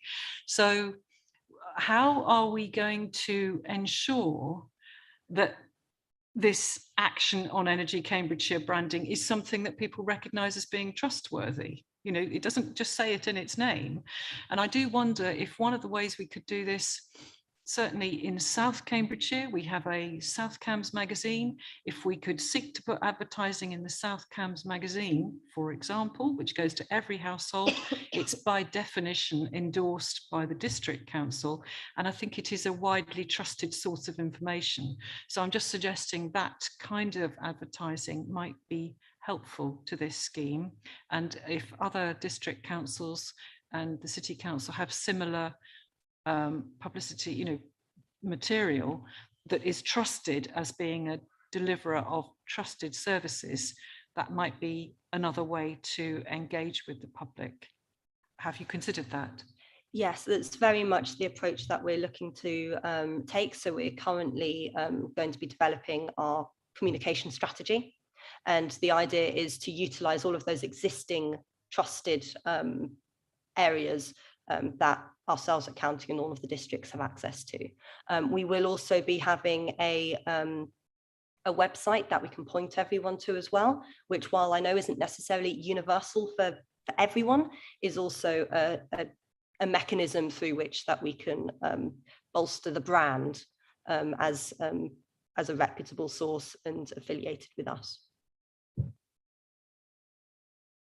Okay, thank you very much indeed for those questions. So the recommendation is to delegate authority to the Assistant Director of Climate Change and Energy Services in consultation with myself and the Vice Chair to sign contracts to enable the Council to access the framework following a successful tender. I'll propose that from the Chair. My Vice Chair is seconding that. Does anybody wish to speak on that? I'm seeing no indications, so I'll go straight to the vote on this. This is clearly a very significant and useful contribution to all of the issues we've been talking about today in addressing the costs of energy, reducing costs for people in fuel poverty, as well as for homeowners who can make the investment themselves. It enables us to move quickly to seize those parts of the public purse that are available to us to do this work through grants, and it gives confidence to owner occupiers about the potential suppliers that there are out there. All of those are good things, and I'm very pleased indeed to be urging members to support this. So can I see those in favour, please? And again, I think that is unanimous. So thank you very much indeed, members, for that. It's now 11:45. We are required to take a break every 2 hours. So rather than go into the next item and overrun, I'm proposing to take a short break at this stage. Members, I'll give you an 11-minute break and see you back at 11:56, please. Thank you very much.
Members, thank you. It's now 11:56, and thank you to those of you who have made it back on time.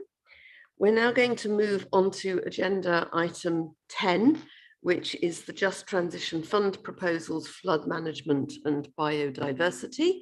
I'm very pleased to see that we have Quinton Carroll virtually attending. He's been managing the task of attending 2 meetings online simultaneously, so all credit to him for that.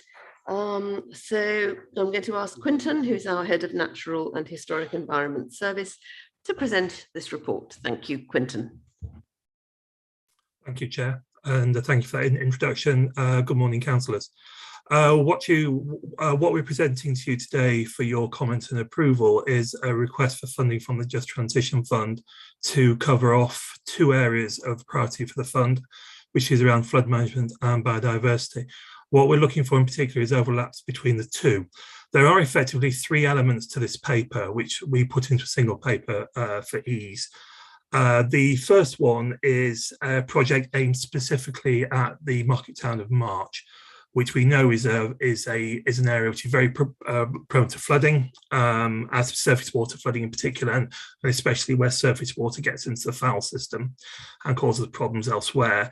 There is already work underway in March involving Anglian Water to try and address some of the foul system issues. And we've been talking to Anglian Water about the possibility of developing and implementing what's called natural flood risk management processes to improve overall water management in March. So what this proposal involves is us working with Anglian Water, who've committed 2.1 million into this scheme, to look for opportunities to introduce natural flood risk management measures. These include things like everything from sort of planters and soakaways to rain gardens, holding facilities, straightening watercourses, diverting watercourses, with the idea being to use natural solutions to hold back surface water before it gets and release it more gradually into the foul system. It's effectively green engineering rather than what they refer to as black and grey engineering. Our funding will, on this case, will be used to add biodiversity and natural elements into Anglian Water's hard engineering options, and also look to developing some other standalone solutions ourselves.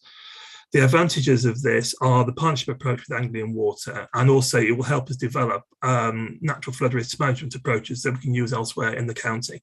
Because another key aspect of this is it's also understood that March has a deficit of green space and biodiversity. And by better managing particularly public realm space to improve water catchment, we can also improve biodiversity. So we get a double hit on that one. So Anglian Water committed 2.1 million, of which 300,000 is the design, and for 400,000 to design, and 1.7 million is capital for implementation. That's the first scheme. The second scheme is to look across the whole county and be proactive in developing flood risk management approaches. Effectively, what we want to do is identify the areas of the county that are cropping up most frequently with surface water flooding problems. Or other general flooding problems, work to model those problems and identify solutions, and then develop and design those solutions where we can. We've also asked for a match funding pot because we find that a lot of the problems in these areas are multi-agency. So I'm sure members are aware, but surface water, river flooding and foul systems all have different risk management authority obligations. And we can find that if we work in partnership with Anglian Water and the Environment Agency, we can get better solutions, but it's always easier to come if we have a match funding pot. So effectively, this project is 3 stages. 1, to identify the problem areas, and the second stage is to design solutions, and the third stage is to work with our flood agency partners to implement solutions. Again, it's us being proactive and reaching out to communities that we know are struggling and say, we can help you. We can go out to design the problems and get the partnerships and the funding to help you. We've already succeeded in attracting offers of match funding from the Regional Flood and Coastal Committee, for example, and the Environment Agency are very interested in this approach we're taking. The third one is around improving biodiversity, but from the local level upwards. Members may be aware that that the Cambridgeshire and Peterborough have to develop and deliver a local nature recovery strategy, which is working out at a landscape level where the main areas of opportunity are for improving biodiversity, landscape and amenity. The high level work around that can be mapped, can be plotted, and we're expecting guidance from DEFRA later this year. However, a lot of this will need to be delivered at local level, and we're seeing an increasing interest from communities, particularly after COVID, in what's in their spaces. You know, their community orchards, their parks, their verges, their bits of grass in the villages. And what we want to do is help them to make the most of those local spaces from a biodiversity value and encourage the local element in local nature recovery. This project, therefore, this proposal is to take an existing toolkit for delivering local nature recovery, which has been developed by Natural Cambridgeshire, the LNP. But it needs beta testing. It needs work to roll out. It needs piloting, and in particular, there are some questions to how it applies in the urban environment, and it's our urban areas that we know will benefit significantly from improved work on nature recovery. So we want to do a first stage is test it, pilot it, and make sure it works. Then the second stage is roll it out across the whole of Cambridgeshire, working with Natural Cambridgeshire, the Wildlife Trust, and our other partners in the natural environment arena. It will help us deliver local priorities around the nature. And add that element which often gets left out of the more broader scale of nature recovery. The total ask across all three programs comes in at between 1.635 and 1.735 million over 5 years. The reason for the variation on there is because there's still an element of refinement around the second stage of these projects, particularly around the nature recovery. We won't know the full implementation costs of that until we've done the pilot works and refined the toolkits. So in effect, we are saying there's a first stage and then there's a second stage that we need to confirm. These proposals have already been through the Strategy and Resources Committee. They would ordinarily come to you first and of the Policy Committee before going to Strategy and Resources, but the committee timetabling this particular cycle didn't allow for that, which is why it's come to you second for comment and a decision. So that's the summary of all three programs of work, and I will be delighted to take questions. Thank you very much indeed, Quinton. And as you say, like the previous net zero just transition proposal, the funding for this has already been granted by Strategy and Resources. So sorry, could I see indications again for questions to Quinton? That's Anna and Brian. Councillor Bradnam, please. Thank you, Chair. Thank you very much, Quinton. I think it's an excellent idea to do this, but I'm concentrating just for the sake of argument on the first one, March Natural Flood Risk Management. This situation where surface water is combined in the foul sewer occurs in a lot of places, and I'm sure there's lots of places that would wish to benefit from the rollout of this in due course. And I'm quite happy that it should start off in March. But what I wanted to ask you is that at 2.2.5, you say working with residents of March will focus primarily on publicly owned land. And I can quite understand why you're doing that. But I wondered, to what degree do you think you might have an opportunity to influence Anglian Water to actually get individual residents and householders to take steps of their own to resolve some of the problem at source? So, for example, in my own village, when people have complained about water backing up and sewage backing up in their combined situation, I've said to Anglian Water, we ought to be going and saying to them, okay, let's have a look at your rainwater goods. To what degree does your rainwater go into a soak away, and to what degree does it go into the combined sewer? And so, you know, we know that there are a lot of situations like this, but residents could do more to make sure that their surface water is being dealt with on their own site, you know, either through soakaways. So I just wondered, you know, to what degree do you think you'll be able to influence Anglian Water to take those steps as part of this initiative? Because it's a really major, it's very easy for residents to say it's all somebody else's fault, but if their own rainwater goods put water into the shared sewer, then that's something that they can do something about. Thank you. Thank you, Councillor. March, just first, we chose March because, well, yes, you're quite right. A lot of our communities have problems with surface water entering the foul systems. March is an exceptional, it happens at an exceptional level, particularly in the areas of late 19th, early 20th century urban expansion in March, because effectively a single system was put in. And when Anglian Water actually mapped that system and overlaid it against the modern street plan, it's actually quite eye-opening. So that's one of the reasons why, and the idea is we will learn from this to take ideas, to take options elsewhere. Your question about people effectively looking to see what they can do themselves is very good, and yes, that is part of the work that we're already doing in Anglian Water want to do. You may recall we have the Community Flood Action Partnership, which has already been in March. I believe the Floodmobile has been there. I need to check with Hilary, but if not, it will go there. And Anglian Water, as part of their wider surface water management programme, will want to work with our Community Flood Action Programme in March to help householders understand things like non-return valves, rainwater butts. It's a simple thing, keeping rainwater goods clear. So, and we ourselves are looking to work with the National Flood Forum, which is a charity set up specifically to engage with local communities about on flood prevention measures, to get a specialist officer working in March and other areas on this aspect. The Floodmobile is due to go to March in autumn, and that contains effectively a sample house to show people what you can do.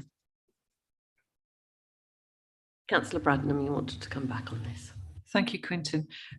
My question, thank you very much for that, and I didn't doubt that you'd be doing all of that, but my question was, to what degree do you think you'll be able to influence Anglian Water to encourage residents to undertake diversion of their own surface water from this troubled shared sewer?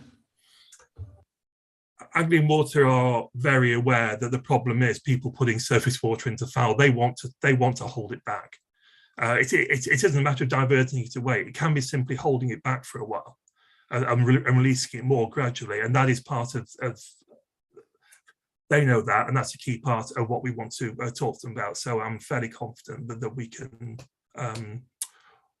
get that priority area pushed through. Thank you very much indeed. Councillor Mills is next. Thank you, Chair. Quentin, thank you for that.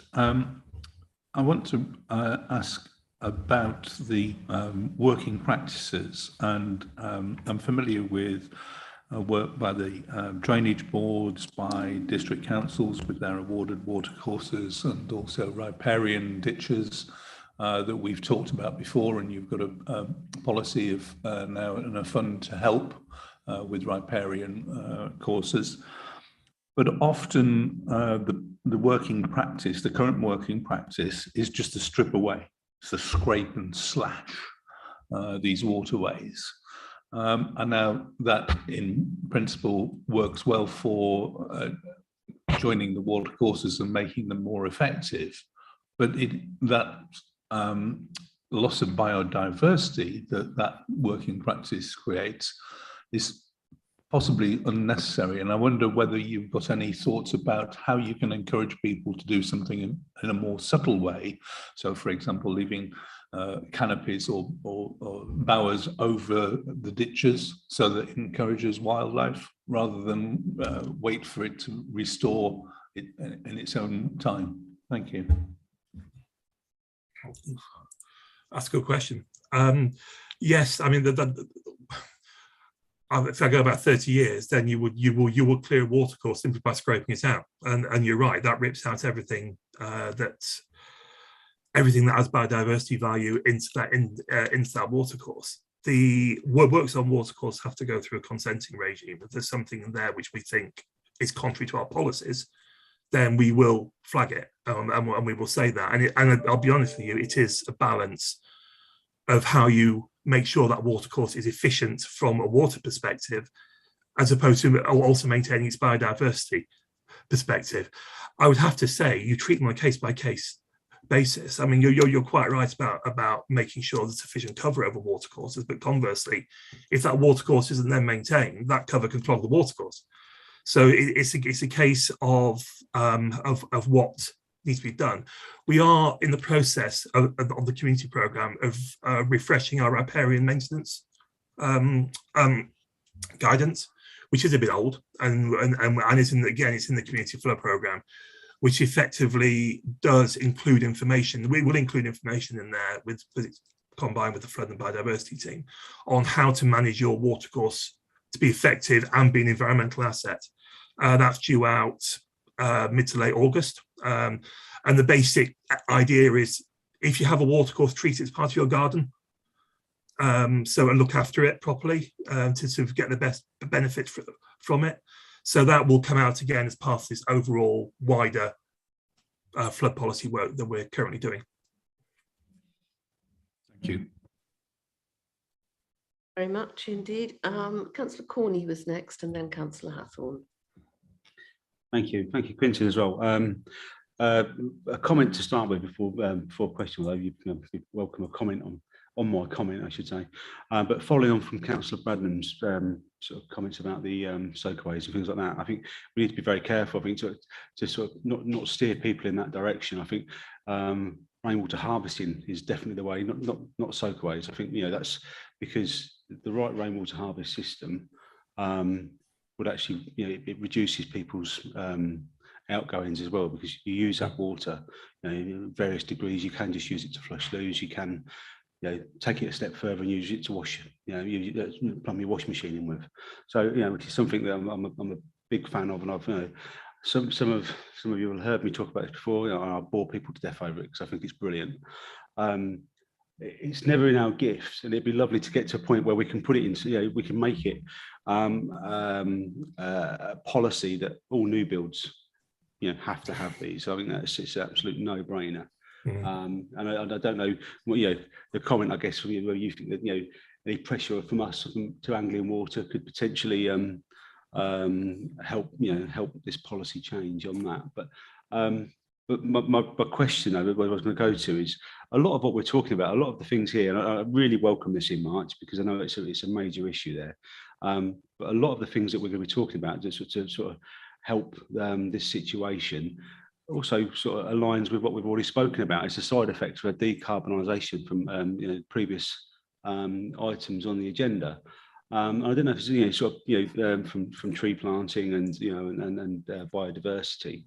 So I don't know if there's been much thought on alignment from it becoming like a partner to ourselves, if you like. We're going for funding from Anglian Water. We're putting something into it.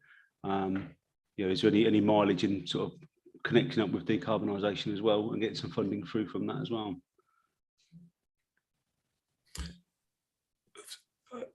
If I can just comment on your comment, actually, I agree with you entirely about new builds should have rainwater harvesting automatically. They should have solar built in automatically. That's a planning policy issue, which in time, I suspect, will come about. In terms of water use, and one thing that will come to this committee's attention in probably the next 12 months is the Emerging Water Resources East plan, because that effectively calls for, I think it's a reduction in use per person per day from 130 litres down to like 110 litres, which is a significant reduction that can only be achieved by the kind of measures you're talking about. As well as targets on leakage and stuff like that. But what you're asking for will come to you for comment on the back of that policy, that regional policy initiative in due course. Your question about joining up, yes, we already do. I wasn't watching the meeting, obviously, because I was in something else, but I know Emily was there and talking about with all the decarbonisation work, and the trees work you reference is actually being handled jointly between Emily on behalf of Cheryl's directorate and myself on behalf of the Natural Environment Service. So working with so Phil on biodiversity side and Emily are working on joint bids. The tree strategy that will be coming to you in due course. Again, that's jointly between the climate change team area and the natural environment team, and I'll be presenting that to you. So we are making those links already to get the initiatives going jointly, because you're right, we can't do this by ourselves. I assume that was said by Emily and Sarah and Cheryl. It has to be a council-wide approach. So yes, we are working on that. Councillor Corney, you wanted to come back. Yeah, thank you, Quinton. It's a comment for all of us, really, just on something that Quinton's just said there. I don't know if anybody's ever been bored enough to look up the water calculator on a new property. If you ever do, sort of have a spare couple of hours that you just want to lose, it's surprisingly how hard it is to actually get a pass on your own house. If you put if you can find the taps that you have and so on. But it's quite an interesting thing, the water calculator. There you go, have a look.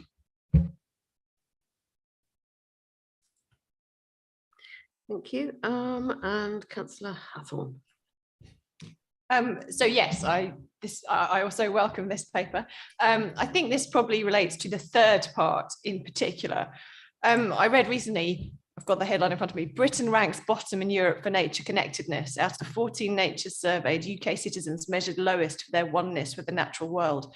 And it strikes me that this has to be a really important part. So considering this and taking this into account has to be a really important part of any project involving biodiversity and the environment, because at the moment, I don't feel we're particularly connected. And I feel it myself and I feel it with my children.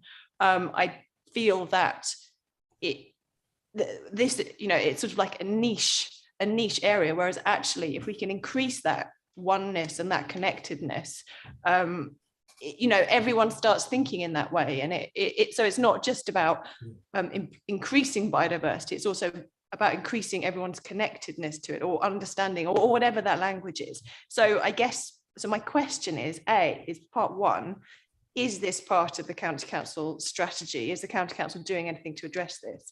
And the second bit is that someone in Orchard Park is doing a PhD in this, and she's a scientist, and I am a scientist, at least a bit. And the things that she said were really surprising about how you increase nature connectedness. And she was really surprised. It's taken her sort of months of reading to really recognize this. But are we also, that sort of nature connectedness, are we looking to the areas where there's real expertise into how you improve and increase that? In terms of the first question about the council's strategies, I mean, yes, this is what this is about. It is trying to, well, one thing is trying to make people aware of what is on their doorstep. The nature is on their doorsteps. Because I hadn't seen that report, but it doesn't surprise me, bearing in mind we live in a country where value of green space seems to depend on how well the lawn's maintained. Well, a low maintained lawn actually has quite a low biodiversity value. And it's excuse me, let's go for a drink of water.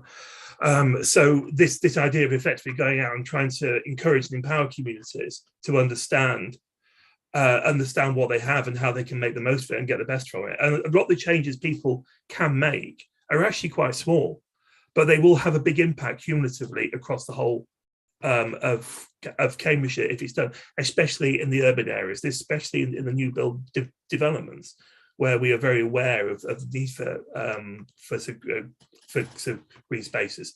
Also underway within the service this year is developing a biodiversity strategy, which the intention is, part of the key thing about that is how we engage people with local biodiversity. And again, it's the toolkit that Natural Cambridgeshire have developed and we're looking to use and work with Natural Cambridgeshire will help with that, will be a key part of that. There's the second part of your question about nature connectiveness. I'd quite like to talk to this PhD student resident of yours, if that's possible, because there's a lot of exciting ideas coming out of the research sector at the moment around the environment. We've seen it through the involvement of CUSPI, and I'm seeing it. I'm involved in work around natural capital and social capital, and there's some really exciting research ideas. I think it'd be a good idea to make sure we are using that latest research in how we deliver our actions. So that's not trying to duck your question, but I'd like to know more. Yes, I'd love to put you in touch. I will do. Thank you very much indeed.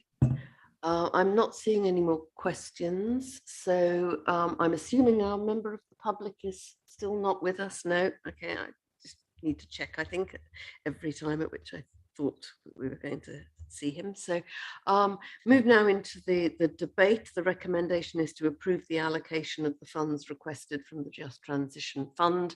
So anybody wishing to speak on that? Councillor Gowing. Yes, thank you. I represent March, and in my division,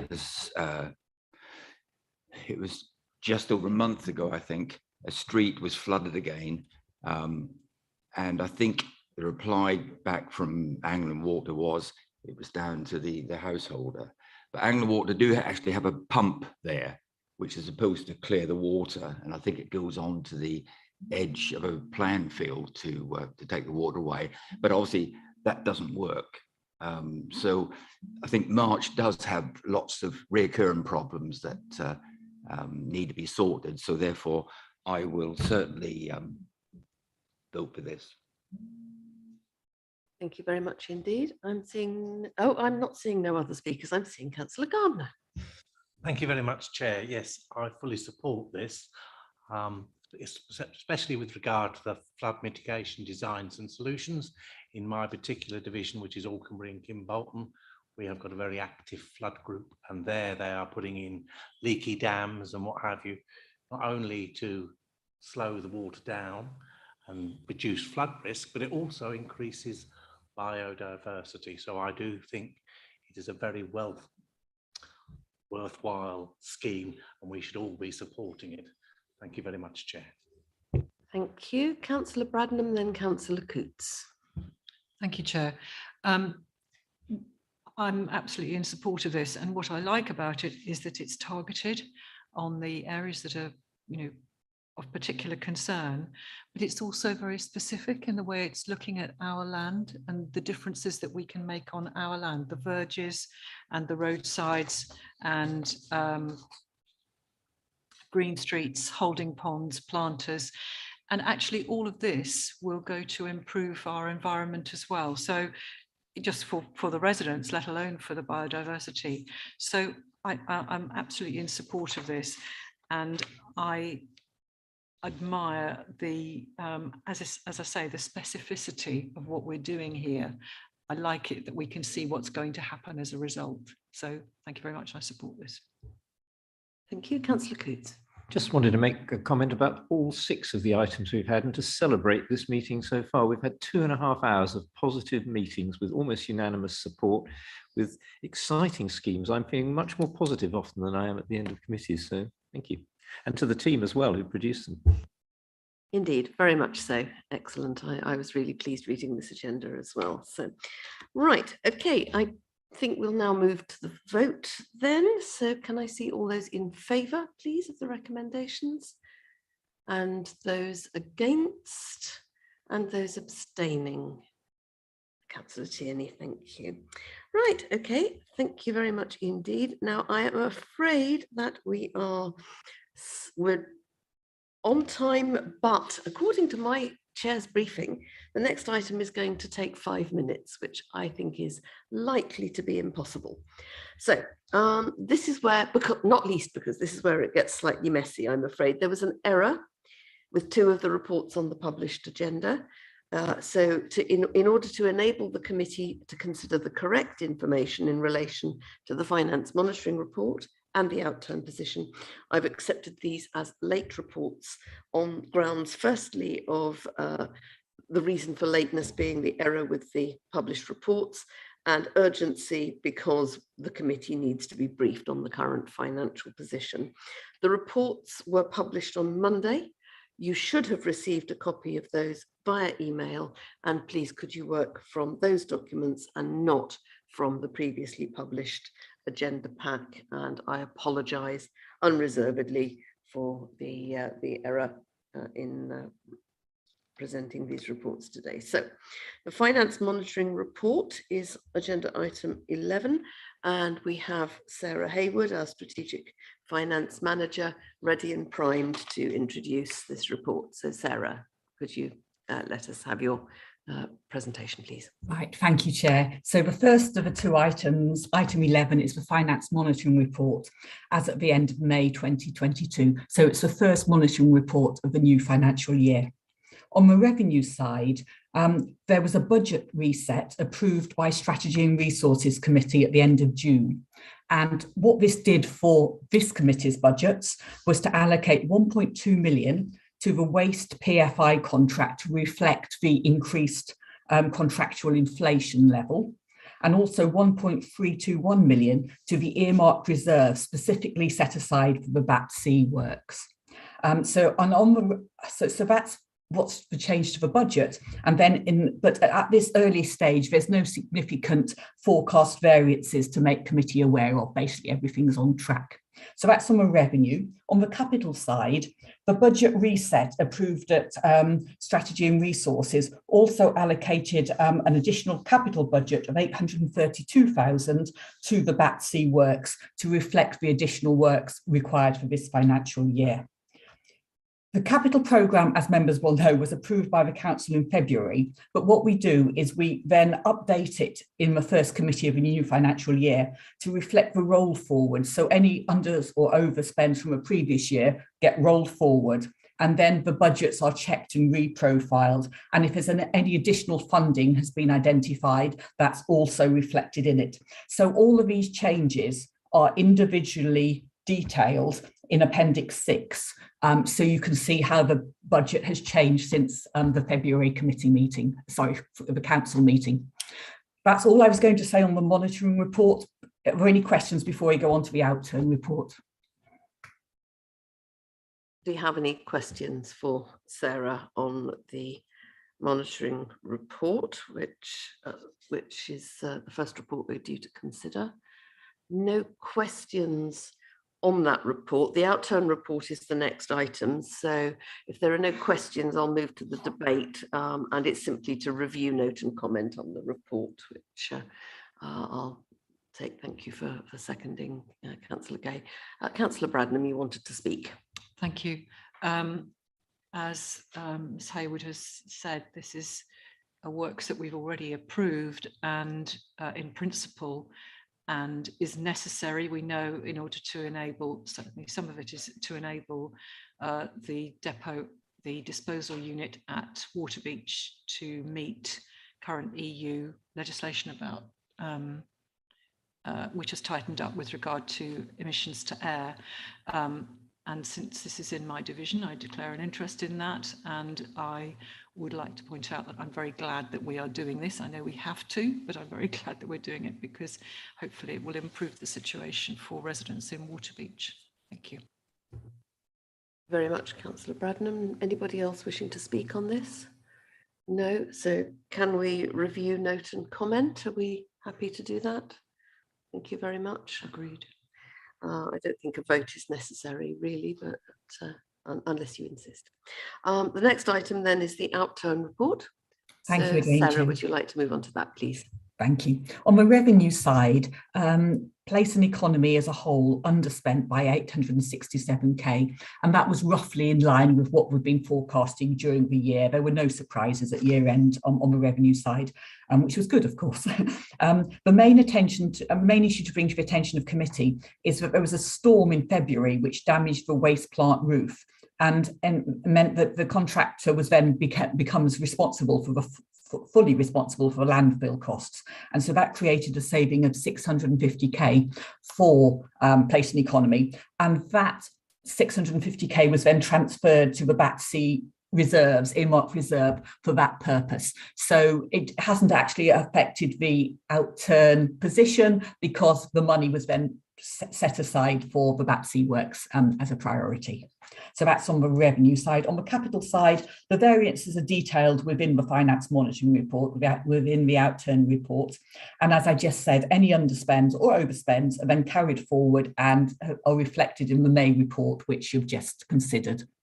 That's all I was going to say on the outturn. Thank you very much indeed, Sarah. Any questions for Sarah on the outturn? None? Okay, thank you. Anything anybody needs to say on the outturn? No? So I think we're done on that item. Thank you very much indeed, Sarah. So the recommendation was to review, note and comment on that report also. So have we reviewed, noted and commented? People happy with that? Yep. Okay. Thank you very much indeed. We have caught up. My goodness, we are now 8 minutes ahead.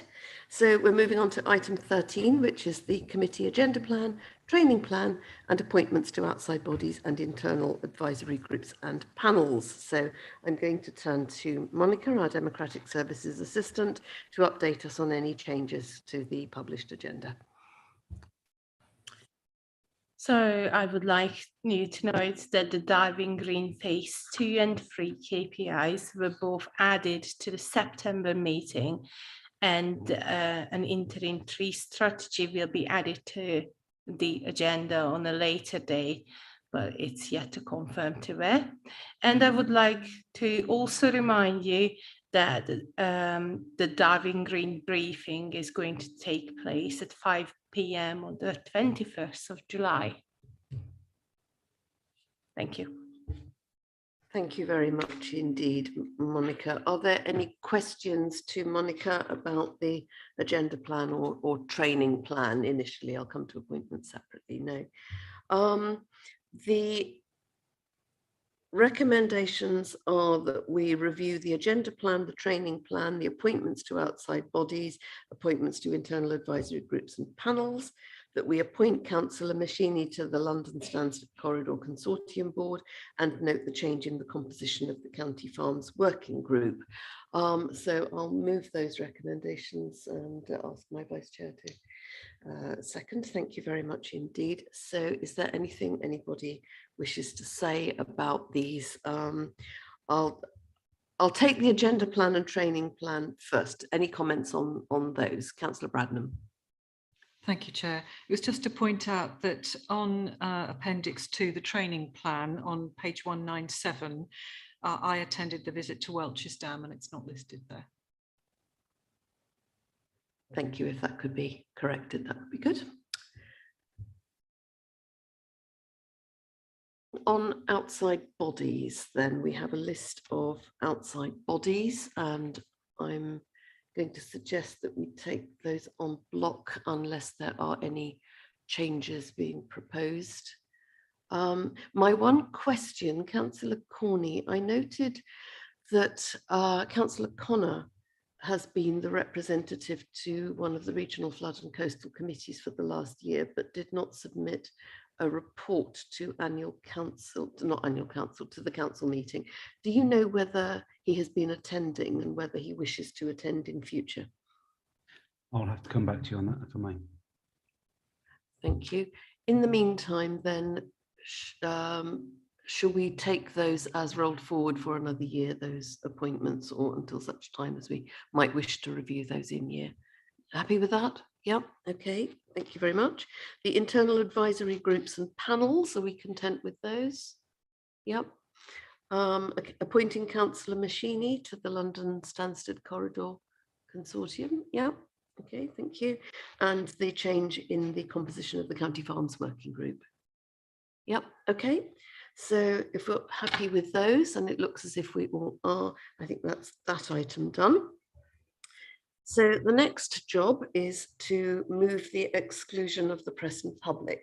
And in order to discuss the detail of the following item, we need to move the meeting into private session, excluding the press and public. Are you happy, members, that we move to exclude the press and public and move into private session? Yeah, okay, thank you very much. The recommendation is to resolve that the press and public be excluded from the meeting on the grounds that the agenda contains exempt information under paragraph 3 of part 1 of schedule 12A of the Local Government Act 1972 as amended, and that it would not be in the public interest for this information to be disclosed relating to the financial or business affairs of any particular person, including the authority holding that information. We happy with that? Yeah. So as this is the final public item on the agenda, I'd like to express my thanks to those members of the public and press who have taken the time to watch the meeting today via the council's website. The broadcast will now end and the committee is due to meet next on the 8th of September. So this public meeting is now closed.